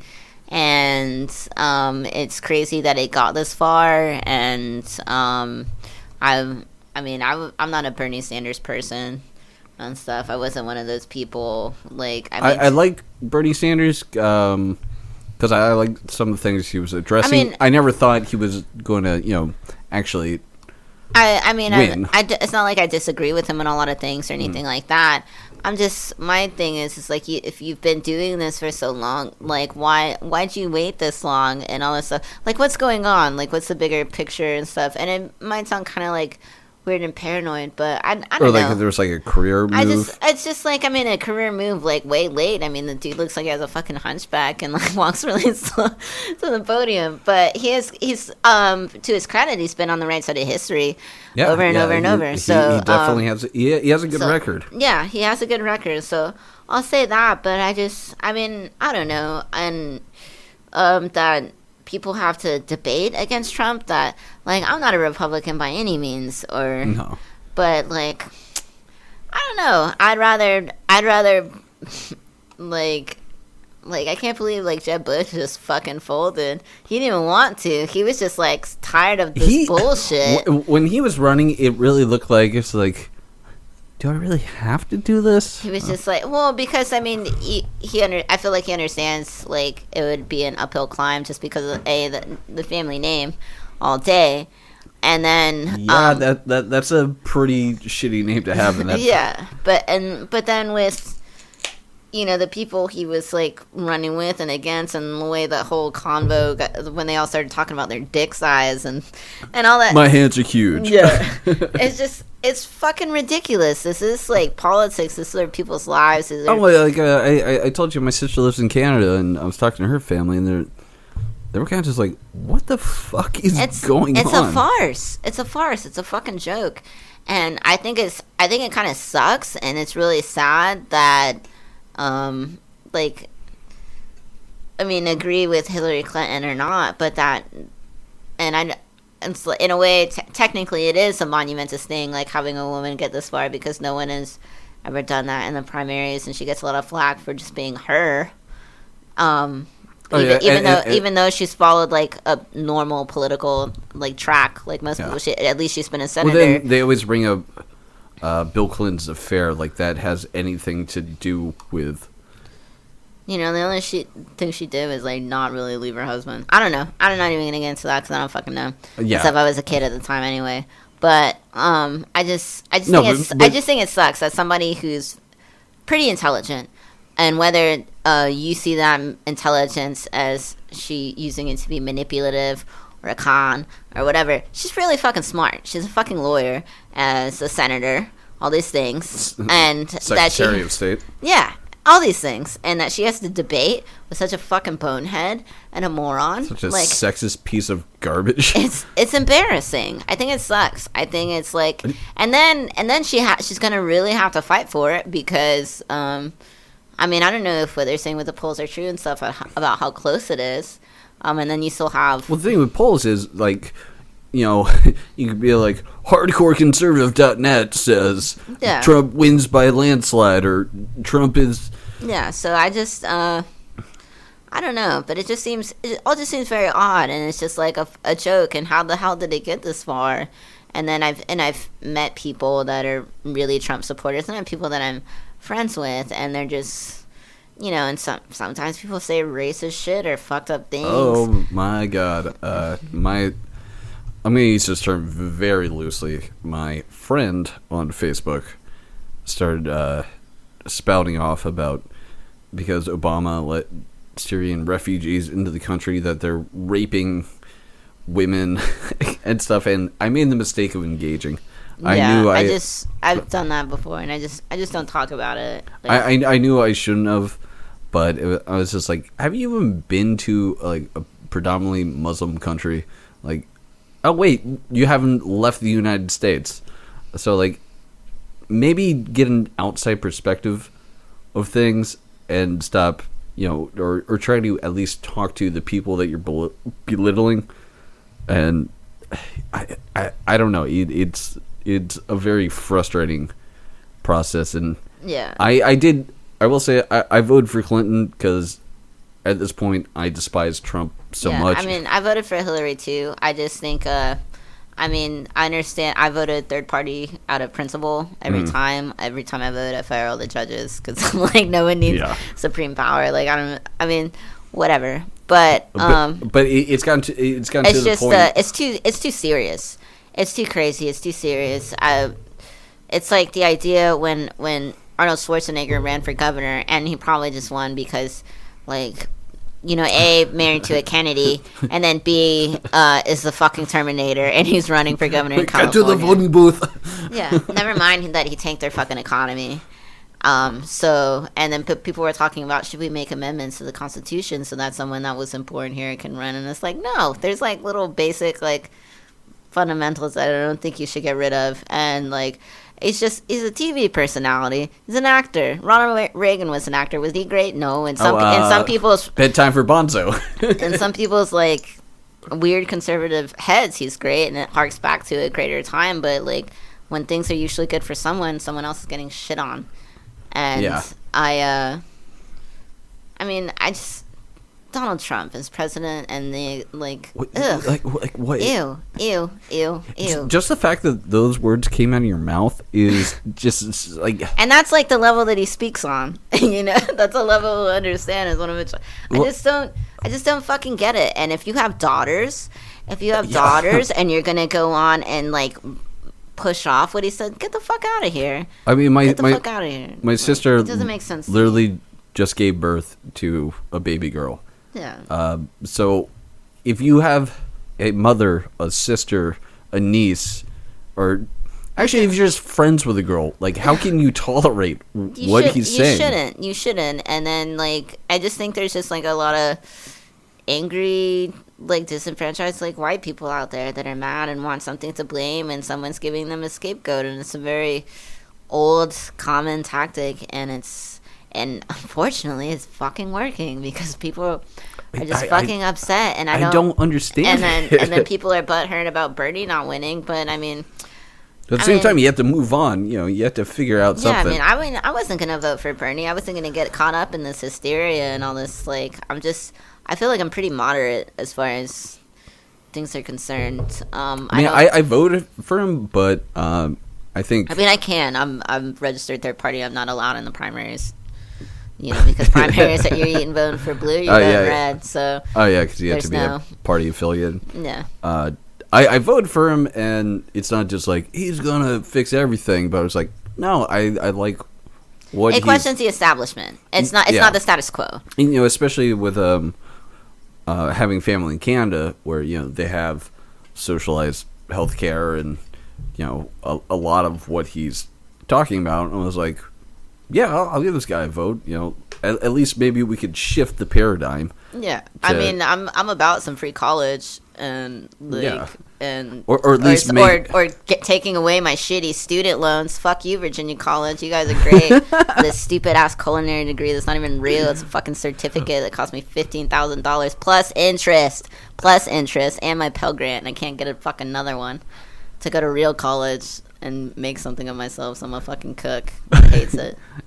It's great. Oh my god, there are so many parallels that we are right on with the two of us. It's great. But I think the good thing about Bernie Sanders is that he was so leftist, so far to the left that it's kind of had to push Hillary into like more of a modern time, and so if she's gonna win votes, she's gonna have to change her mind about things. And I feel like she's a career politician. You say what you have to say to fucking get in there. Oh, she's been groomed for this. Yeah, and she even said it like like Abe Lincoln did the same shit when he needed, when he was doing the Emancipation Proclamation. You go and you talk to somebody, and you make it make sense to this group of people, and you talk to somebody else, and you make it make sense to this group of people, and maybe some of the things you say can kind of contradict, but the end goal is the same. Yeah, exactly. So I mean, being a politician is a hustle. Just gotta get hustle. The only thing about now is there are cameras and tapes and shit everywhere. But I mean, it's just all politicians are dirty. I don't think anybody's clean. I don't think anybody's perfect. Do we need a really shitty, misogynistic businessman running the show? No. Hillary has clout. That's why Bernie didn't win. By hook or by crook, she's got clout. She's got weight. Yeah, I mean, she's got weight. I mean, I want someone that can actually get things done, and the only real way you get things done is by changing the Senate. I didn't vote for Obama, but he had good ideas, some things, and for as hard as he tried, they just blocked. Oh, they did nothing to try to push any of the ideas. No, there was no bipartisanship. It was just everything. It was just blocking. That's why anyone says anything about Obamacare, it's like, I don't think that was really the initial idea of it. It was just it had to get amended so many times. They whittled it down. They butchered the original idea. Yeah, and then first off, we don't even get it. Like, we don't. God damn it! Like, I'm broke as fuck. I'm broke as fuck. If I don't have a job, I don't have health insurance. I don't want to hear anybody complaining. We're in the state of Florida. I don't want to hear anybody complaining about how their insurance rates are so high and they have to pay for all these fucking people with no fucking job. No, you're not. Because if you don't have a job, you don't get fucking Medicaid, and that's fact. That is fact. Yeah, you don't get shit. I don't have to pay for Obamacare, and I do not get penalized because I'm so fucking poor that I can't afford it. And that's not Obama's fault. That's Rick Scott's fault. That's Jeb Bush's fault. Rick Scott. Oh my God! Don't even get me started. Yeah. Oh my God! There was this guy out at Bernie's who was over out in 5 Points. This dude was Rick Scott for Halloween. Bless his heart. He looked just like him and just a little bit younger and was wearing a suit and double horns and with a name badge that said, "Hi, I'm Rick Scott." And I remember leaving Wall Street, leaving this bar, walking past him and being like, damn, but then I had to be like, dude, that's really good. I had to let him know, and he's like, thank you. It's like, fucking A. But it's like that's extremely depressing, but you made me laugh. No, there's just they're real people to blame for your problems and all these things about. I mean, be mad at your insurance companies. Be mad at people that the CEO is making the premiums. Yeah, be mad at the people not softening the blow. Like, I mean, there's no. You're not making. I'm not taking your taxes, bro. We're paying the same shit, and it's whatever. Well, I listened... Or even the argument where people complain about small businesses about, like, if I'm successful and I make $250,000 and they're just going to take my fucking money and they're going to tax this much of it, that's fucked up. I have kids and yada, yada, yada. But they're not doing that. And it's like, you're not... Fucking thing sucks! Yeah, it's just like they're not paying attention and you don't have a lot of knowledge. Do I have all the answers? No, but I know, like, the things that a lot of people are mad about are just... they're just incorrect. And when I'm approached with these arguments, I combat them. I do my best to combat them with facts. I'm also a couple of years down, so it all just sounds like a jibber jabber. But oh no, these are my favorite conversations, and it's just I am a total moron. I will be the first person to say I am a moron. Should I be having a talk show? Probably not.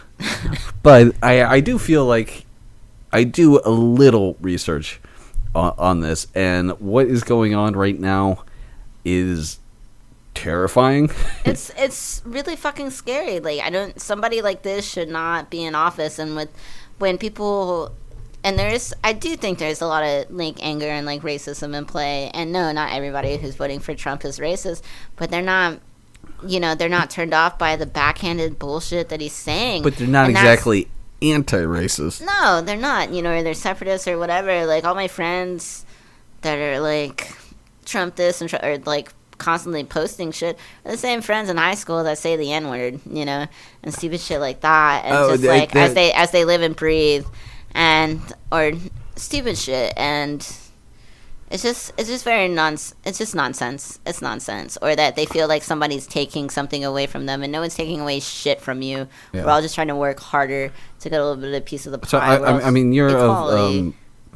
of Latino descent. I'm Puerto Rican. I'm Puerto Rican. So during all this, and I mean, obviously Puerto Rico's not Mexico, but when Trump is talking about, we're building a wall and this stuff, like, does that just get to you? Just like not necessarily in a weird way, because I mean I am a naturalized citizen just from being Puerto Rican. No, I know, but I mean, but just I mean, like I feel like things like that should bother me a lot more, but I mean, they don't. Are you just putting it out of your mind where you're? Just mean, they just don't. It doesn't bother me in the sense it would incent somebody else, but like when.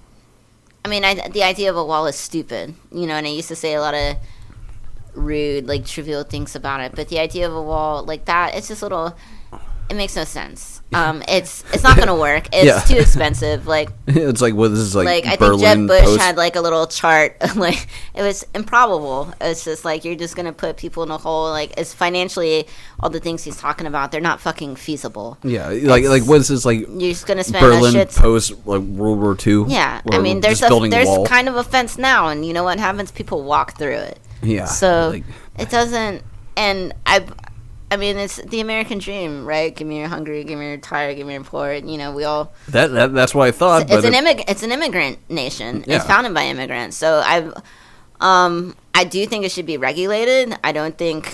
Oh yeah, I mean, I think sometimes I think sometimes things bottleneck, and you need to wait it out and let's fix things we have here at home. But I mean, if there are people that don't want to fucking work, they're not going to fucking work. If you have people that just want to eat or that are fucked and eating opiates and things like that, and abusing the system, then there are people that are going to do that. I'm not. I had to paint once. I had like that stupid little shitty, like stereotypical Mexican job. I had to paint once. I got fired from a job and was like made a phone call and went and painted. I had to do that, and I don't know. I've never had the experience. I will say that there's as far as like when you have a lot of people that will work for less, it can affect the job. When I lived in Memphis, they're just now going through all the gentrification, like how Jacksonville's been doing. But it's just starting there, so rent's still low, and you still have your sides that remind you of like Springfield or Riverside and Murray Hill and what have you. But I couldn't get my same wage because everyone that worked there was like Mexican, so like my money was off by like $2. But just because some things were under the table, or because there's enough people to work at this wage, and so I couldn't get the rate that I was used to, and because some people just fucking work, and if you have kids, then you just fucking work, I guess. But I don't know. There's other fields where like if you have too many immigrants doing a job like under the table, I knew people that were welders that would like, I don't do this job here because in your state you have too many shit, and I get paid like $10 less an hour. But if I go over here, I'm getting paid $25 an hour, and it's like, it's that, and there's a lot of shit to be said. But I definitely think we are the land of opportunity, and everyone deserves a chance. There's just a way. There should be order. I definitely believe in order and rules and regulation and a process. The process could be a little. I mean, I don't even think it's really complicated. I mean. But it doesn't seem like it should be as complicated as it is, especially in countries like Syria or Iraq, where we've caused some mayhem over there. Yeah, I mean, I believe in, like, I think it's fine to let some Syrian refugees. Some people need homes. Yeah, I mean, there needs to be a vetting process. But yeah, there needs to. I mean, there these should people be a have process. nothing. They should be scrutinized. I think saying like keeping all the Mexicans out, keeping all the Muslims out, that shit's just ridiculous. You can't. It's just, there's so many people in the world and so many different kinds of people. I mean, it just sounds really fucking crazy, and I don't know. It's fucking America, dude. Yeah, like it's land of the fucking free. I went to go vote the other day, and so I took an Uber because I don't drive, and turns out my Uber driver was, half German, half Turkish, and she lived in Turkey for, 10 years of her life, and I've worked with Turkish refugees. Yeah, I was very hesitant to say that I was voting because you never know how that's going to go down, but we ended up just having an awesome conversation, and so that is essentially what America is about, just having all these different people, like all these different walks of life, It's a melting pot. It's an amalgamation of fucking humanity. dude. I'm interested in, your Puerto Rican background, like your family, because that's different than probably... I'm just honestly, I'm just like a Navy brat and stuff. And I'm Puerto Rican born, and my parents are Puerto Rican. I'm the only one of my siblings actually born on the island. Like, my last name is different because of it. That's why it's hyphenated and stuff. And like, one was born in a base in Norfolk, and the other one in Jacksonville. So, but and then with my stepdad, I just had a lot of, I don't know, it's military family. So you have a lot of this like American kind of attitude about bravado. Yeah, kind of, and not to sound like a really patriotic or something, but I mean, I know the situation I'm in because I know how hard I work and stuff, and I know when I'm like, fuck this shit, and I don't work. But I've never collected food stamps. I just don't do shit like that. I don't know. I write it. It's always just like, I'll figure something out. I'll figure it out. But I've had all my friends that have done that. They were all white. Yeah. They're all white. So when people, they're all white and from like good homes and just being a little lazy or maybe being a college student or what have you. So when people complain about foreigners and all these things, I just kind of like roll my eyeballs at it. And I don't have a language barrier, but like my mother still deals with her accent, or people dealing with it. Really, she's fine, And oddly enough, it was really sad because like my stepdad, he was white, and I don't know, dude just kind of slowly started to lose his mind. He had like cancer in his nuts. And, okay. Well, I apologize by laughing because I didn't know the second part of that sentence. Well, yeah. Well, he started to lose his mind. He got cancer in his nuts. They had to pull the whole prostate and his balls and everything. So his hormones are all out of whack. His whole life, you can't get a boner. Like everything is just kind of fucked. And so he had to retire out of the Navy eventually. And he didn't have a fucking plan. He didn't finish fucking college. And eventually we found out he didn't even finish fucking high school. I think he just had a GED or something. And so the Navy was pretty much like he wasn't even a senior chief and stuff. He just got stuck at a chief. And my mom didn't even know all these things, like why, like, she thought it was weird, especially because of his age, why he wasn't promoted. And it's just because academically he didn't really meet the criteria, because he had the JED. That's rough. Yeah, so he ended up having being a little slightly autistic, having a case of like Asperger's and stuff, or not a case, but mild. It's not like he was just to make it make sense for most people. He's like socially awkward and he was really nice. Well, then you're listening to the right show. Yeah, he was really nice at the time, and but just had like a thing for cleanliness and was like a huge germaphobe. But my point is that he was on his ass all day, just watching a lot of Fox News, and just started to become racist over time. Fox News, that'll do it to you. That'll do it to you, My father, my biological father, listens to talk radio, and like I get in the car and Rush Limbaugh's playing, and I'm like, what the fuck are you doing? Like, turn this shit off, But yeah, so he just started to slowly become racist and then be angry about little things and fucking Mexico. I don't think so, Tim.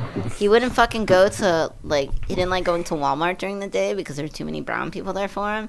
My mother's browner than me. And we're brown because we're part black. Her father's black. So when people say racist shit, it's kind of like, and a lot of times when you're a little racially like ambiguous and stuff, people feel really comfortable and think they can say anything in front of you, and it's not always the case. I've had just conversations with whatever event I was at, and someone just dropped an M-bomb. Like, I literally just met you. Why would you think that would be okay to say to me? And it's just like, it's just rude, and it's fucking weird. And then when you obviously look like you might have a problem with it. It makes things stranger. But long story short, he ended up like, I think eventually like when he had been drinking a little bit or something and like pushed my mother, and like one day had been picking on her about her skin complexion. What? And all this stuff, and it was just very like disturbing. And I remember she telling me this stuff, and it was just like awful. They ended up divorcing, thank God. I don't know where you're at, Vern, but I don't give a shit. But he was just he just kind of dissolved as a human being. We had our own issues. Why, like, okay, I mean, I guess because somehow Fox News infiltrated his brain. Well, but being back to him being on the autistic, it permeates dumb people. Not to say that all autistic people are dumb, not at all.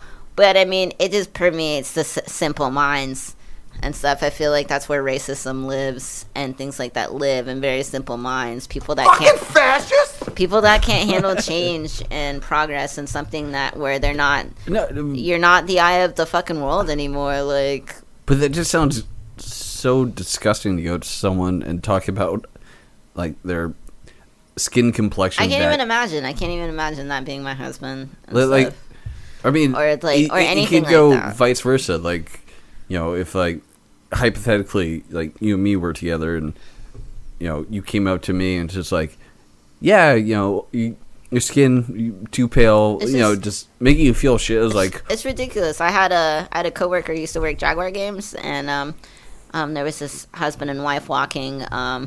He was white, his wife was black. He was wearing a Jags jersey. She's wearing a Texans jersey. I think the Jags just lost or something. Of course they did. Right. Surprise. This is a couple years ago. But yeah, they're walking they're walking through, and some little country dudes I guess motions toward her and said that black bitch needs to take off that. I've got these guys right here. Thank you for the beer though. But yeah, he said like something along the lines that, oh, that black bitch needs to take off that jersey and all that stuff. And the dude turns around and he was like, excuse me? And he said, and he's just like something like, you heard me, boy, or some stupid shit like that. And the guy just punches him. You know, he's sticking up for his wife, and he just decks the redneck I mean, dude in the face. I'm not down with violence, but I mean, that's. I feel like sometimes people just need to get hit. Otherwise, they don't check their behavior. Sometimes it can be justified. Otherwise, they don't like. I mean, realistically, like, yeah, violence is fucking gross, but sometimes I'm not a pacifist. I'm anti-violence. I am not a fucking pacifist. If I want you the fuck out of my face and you're not the fuck out of my face, you've already been warned by probably being screamed at by this point. If you say certain things to my friends or my family, sometimes you might get a fist in the face. I mean, I can hear words all day, but as soon as you touch me, you're probably going to catch some hands. It'll take a lot for me not to. Once it gets to the physical point, it's like... it's just... But anyway, so this dude gets stuck. Security and cops and things get called or whatever. And they're like, so what's going on here? And he was like, this dude called my wife a black bitch and the N-word and all this stuff. And then they look at the guy. And they were like, you need to fucking go home. And like, you need to get out of here before we arrest you. And he sent the other two dudes. You know, you goddamn liar! He sent the other two, he sent the couple on their way, basically, because the other guy was drunk and extremely out of line. But I just think a lot of behavior like that is unacceptable. And when someone running for office says all these horrible, fucked up things, it's obviously, it's a symptom of the bigger problem, and there's a lot of weird issues going on in that dude's fucking head. I mean, he's a narcissist to the fucking core. Of course, and he's saying all these things, and I just don't understand how you can be behind somebody like that. I don't understand how anybody could be behind somebody that says the most how you think it's fucking funny. I have a friend with two daughters, and doesn't bat an eye at the grabbing the pussy thing or anything like that. God. And it's just like, oh, well, it's not about being offended by that motherfucker. It's like, we don't have, like, it's just crazy. You're not supposed to be a world leader when you do shit like that. There's tact. If he were a governor or something, he'd be fired. You're, like, forced to resign immediately. If you could be a mayor. And like, if you were a town sheriff, you'd be fired. Yes. There's like, you don't talk like that. You're not allowed to say misogynistic things. Like, God help you if it's on tape. And then you're not allowed. I mean, that's really all it is. People get caught saying all their fucked up stuff, but Yeah. I mean, you just. But there is a thing of people saying something and it's out of context, but then there is true just hatred, misogyny. Fuck all the locker room talk, like, angle. Like, get the fuck out of here. That's not locker room talk. I'm gay as fuck. I'll talk about titties and ass all day. Yeah. You're never gonna hear me talk about, like, shoving my hand up First somebody. of all, I have never grabbed anyone by their pussy. That's just something that doesn't. First of all, the fact that you can be pervy, with your friend, and I guess where you know somebody, I guess, and you have like your. Like if you want to have that conversation, you have like a threshold or whatever, and that's when you're familiar. There are friends that I have where I know I can like grab their butt. I'm not doing it all night and stuff, but this like you have this connection and this stupid nonsense thing going on. Oh, and yeah, it's shits and giggles. That's the same thing I'd over never here. like maliciously go up to a girl and just be like and demand this thing from her. I've had to yell at so many dudes who's like, whether I'm like maybe like the Loft or something, King Street, where it just turns into a shit show sometimes. There's so many people where I have to they have 3 bars, or they used to have one upstairs, they have one in the front and one in the back. I literally had to go from like one side of the room to another, and this dude's like still like, hey girl, let me, and I was like, no dude, I'm here just like you, trying to fucking talk to a girl and get pussy too, or just try to like make nice with somebody. I told you I'm fucking gay, like go away now please, like I'm not trying to dance with you or anything, or you'll be dancing with somebody and then like you get like a dick on your butt, and like I get it, but if I shove back, be like, no thank you.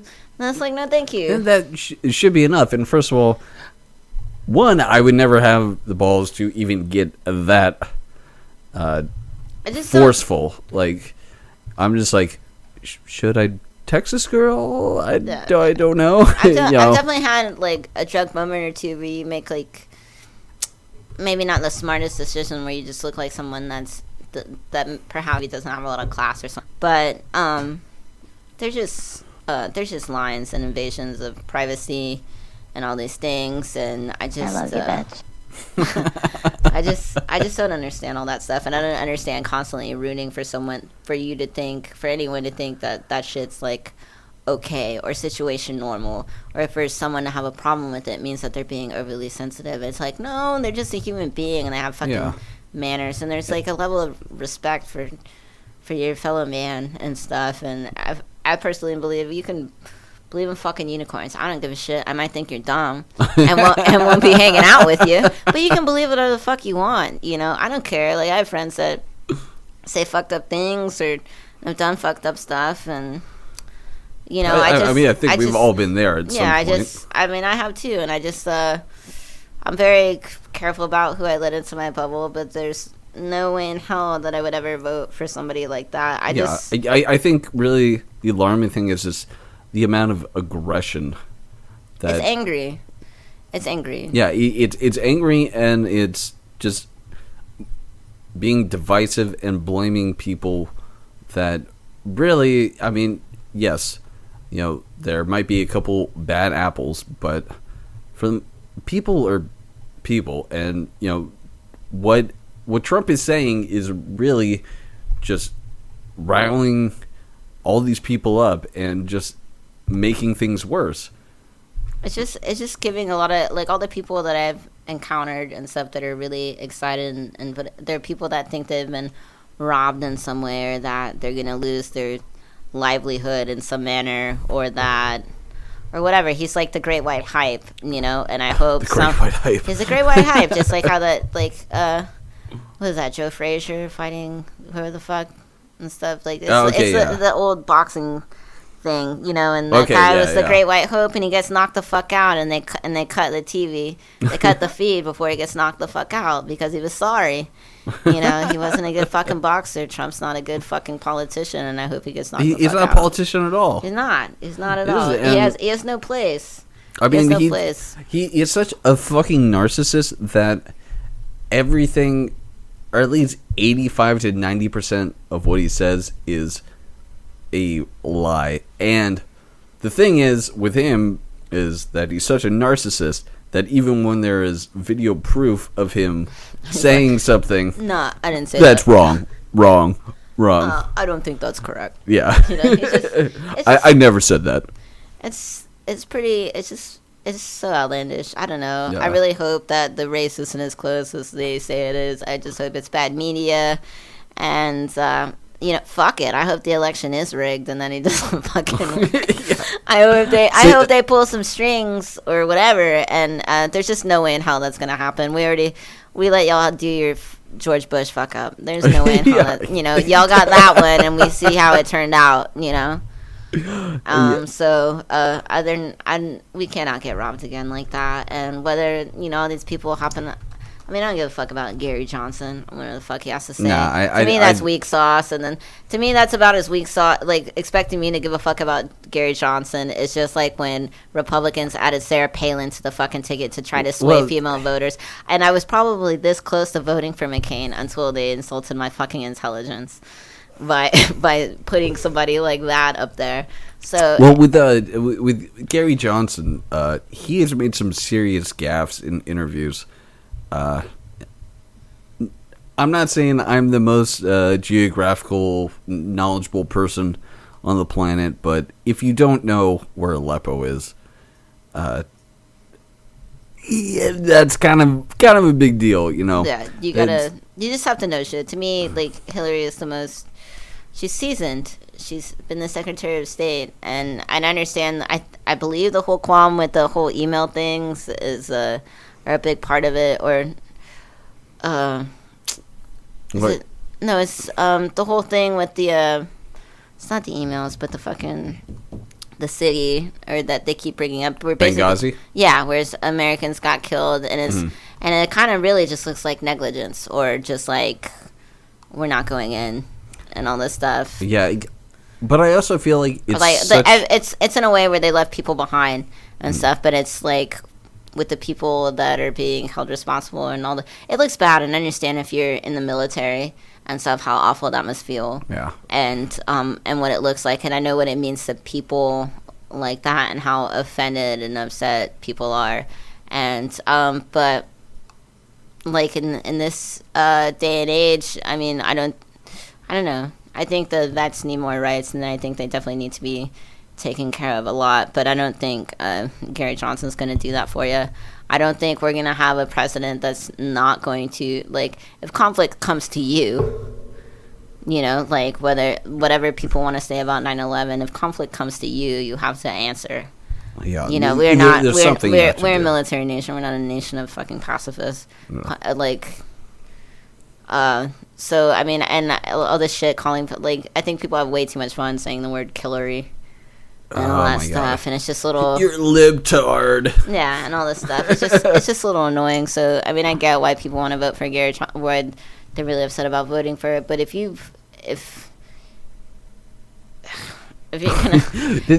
Donald Trump is my president and you voted for Gary Johnson, we're gonna have some words next time I run into you, guys. That size said everything there. It's just ridiculous. I didn't even want to go vote. I wanted to, I was just like, this election is so stupid, and I've always wanted to vote for Hillary, but I was like, I don't want to do it this. But it got to the point where it's just such a shit show. Like, So I'm not happy about it, but there are also some amendments that are pretty important to vote on. Yeah. So I was just like, you know what? I like Bernie Sanders from the start. I still like him. Jill Stein, Gary Johnson. If it really comes down to just Trump and Hillary, I have to vote for Hillary. Yeah, I mean, to me, Bernie Sanders is a really novel idea. It's too utopian. It doesn't seem realistic. I never thought he was going to win. Well, just even with, like, his ideas that he has, like, I mean, if he got there, do you think we would... It's just so anti-capitalism. I'll be surprised if we see free college, but if Hillary can pull it off, like, God bless her, because, like, I mean, she's got clout, like... Yeah, or at least, have helping, enough like, clout, student debt, or just, like, anything, relieving that. If I don't have to wait till I'm, like, 50 for you guys to relieve me of my student loans, that'd be fucking great. And, I don't know, on Mark Maron's podcast, I don't know if you ever listened to it. He actually somehow got President Obama on there. And so what he said is, if I can shift the paradigm of society 2 degrees in my 8 years, then I think I did something right. Right. And so everyone thinks that it's just going to be an overnight change. It's going to be immediate. Things take time. There's a process, but Yeah. really the whole, like, the Senate needs to be blue. The Senate is red. It's been red. You need to change that. You need to go out and vote in midterm elections and change your governors and all those things. If you want pot, if you want some pot, cocksucker. Yeah, if you want some pot, or you want health care, if you want a higher minimum wage, I'll fucking, like, and you know, it drives me nuts about people being like, people that, like, I mean, fuck McDonald's, whatever, but people that work in the restaurant industry. Big Bag's gonna be $7. You know, if you work in the restaurant industry, then I'm not allowed to, like, make $15 an hour. Fuck you. That job sucks. You're not doing it, and it's hard, just like a lot of jobs are hard, and I don't think $15 an hour is too high. I'm at a measly little 12 right now. Yeah. That I worked my ass off to get, and it just shouldn't be like that. I mean, but I've never made more than $20,000 in a year. I don't think I've ever made more than 17, and that's since the age of 18. And granted, sometimes I'm right there with you 100%. Yeah, and like my girlfriend, or my ex-girlfriend, I should say, she saw my W-2, and she's like, that was that, huh? she was like, how do you even survive on this? I was like, I don't fucking know. I just do. I don't know. You know, I just make it by. And to ask punk rock, it gets me through. Yeah, and to ask me to do that, and I mean, it's just ridiculous. Those are jobs that are going to be filled, and they're not always going to be filled by children. And it's not like I'm an idiot. I can do other things. Like, I'm getting my real estate license right now. But the fact that we're working them out that we do. I mean, it's like long hours. I'm not in a desk. I'm not sitting there in some air-conditioned office, like, where maybe I'm not being stimulated mentally. No, I'm on my feet. Everything is going to cut and burn you. You're cut, you're burnt, you're fucking tired, you're getting yelled at, you're fucking getting stressed the fuck out for doing your push or whatever. You're all dirty and everything, and then... And you're getting down dirty, scrubbing shit. And yeah, it just... I don't know. A higher minimum wage would be tight, and really the only way you get, good things... But accomplish is by you need to change.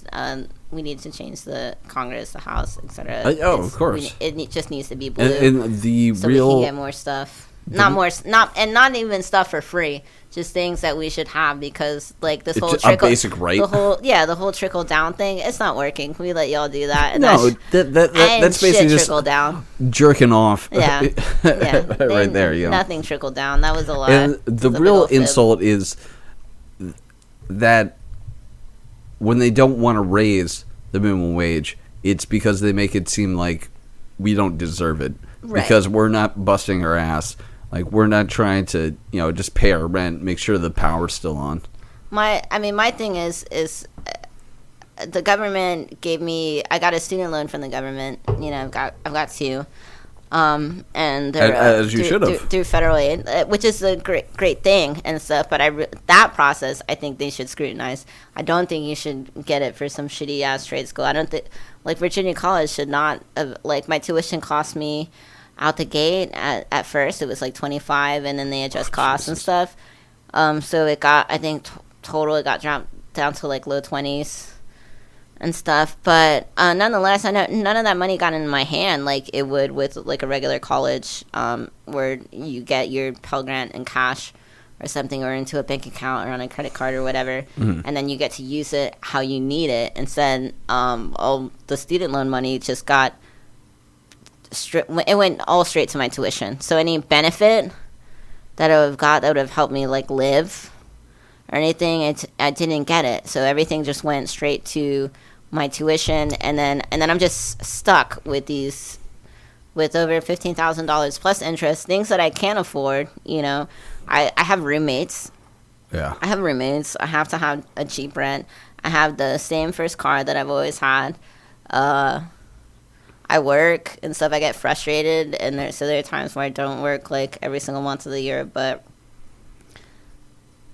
I mean, I can't pay this fucking loan off. Like, I could. Like, it would take a really long time. But, I mean, I just feel like they shouldn't have gotten that money to begin with. They should look at certain things and been like, this is a dumb idea. Or Yeah. There should be, like, a process. It's Well, I mean, like, that- if you're that's not pretty- going to, like, university, you're not going to a university or getting, like, an AS or a bachelor's or something. I mean, that's essentially the housing crisis. Yeah. Is giving. It's the next bubble. It's like college Yeah. is the next bubble, and just the time that I got out of school, it was just like when you could still do like a trade job and stuff, and then the economy tanked. So at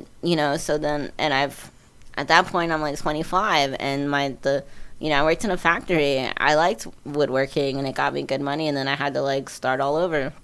And it was good money at the time. It was decent at the time, especially for my age. But I don't know. I there's just so many things that can be done different, and like that whole all this college stuff is a scam, and they're slowly reprobating those schools and bankrupting them and getting all the money back. But I mean, I would love for my stupid student loan to be my little culinary degree to be paid back, because it kind of sucks.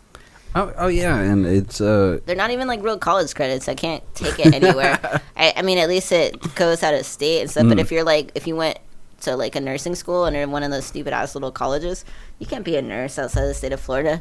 And $5 says you're not even gonna get fucking hired in the state of Florida because you didn't go to a real college. And for all the fuck they know, you're just some dumbass phlebotomist.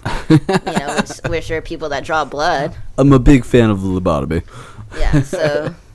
But yeah, it's a very frustrating thing, because I know people that they've gone to college, got a 4-year degree, and I see them working at Publix, and there's nothing wrong with working at Publix. You do what you have to do. Yeah. But the fact that they're $70,000 in debt, and they're trying to just trying to figure out anything. I know someone that went to culinary at Johnson and Wales and has like some epic. He's got a bachelor's. It's a really big culinary school. I want to say it's the same one that Admiral Lagasse went to. Mm-hmm. They might do other things, but I want to just say it's food. But yeah, he's got like something pushing to like 80,000 or 100,000. Like those are the kind of student loans that like lawyers have.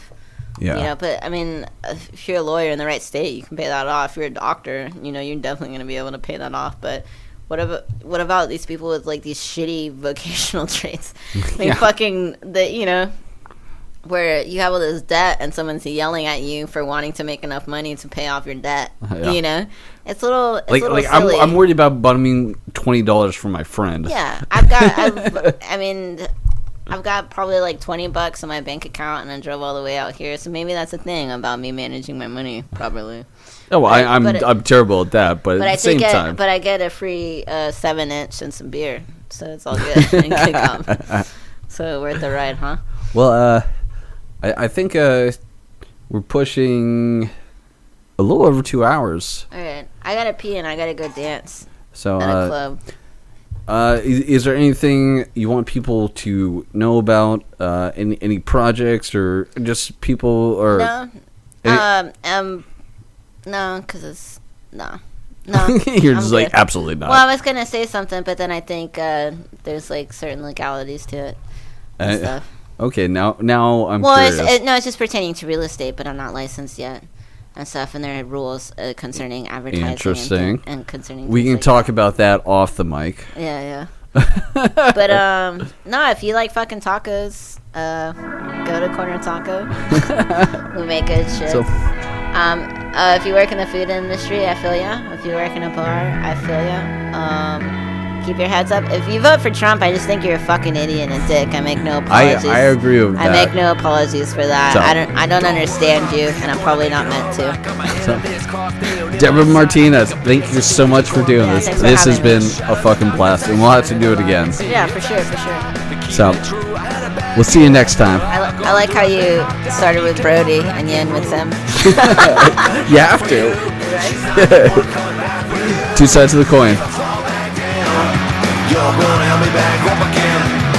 If I fall back down, you're gonna be my friend. If I fall back down, I'm up again. If I fall back down, you're gonna be my friend. It takes disaster to learn a lesson. You're gonna make it through the darkest night. Some people betray more than cause treason. Wanna make everything alright. Woo!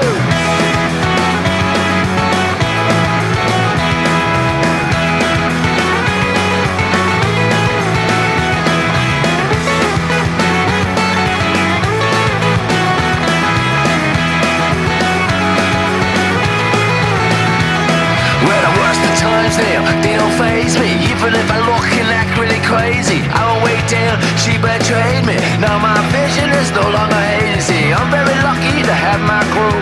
They stood by me when she flew. I've been knocked down, beat down, black and blue. She's not the one coming back for you. She's not the one coming back for you. If I fall back down, you're gonna help me back up again. If I fall back down, you're gonna be my friend. If I fall back down, you're gonna help me back up again. If I fall back down, you're gonna be my friend.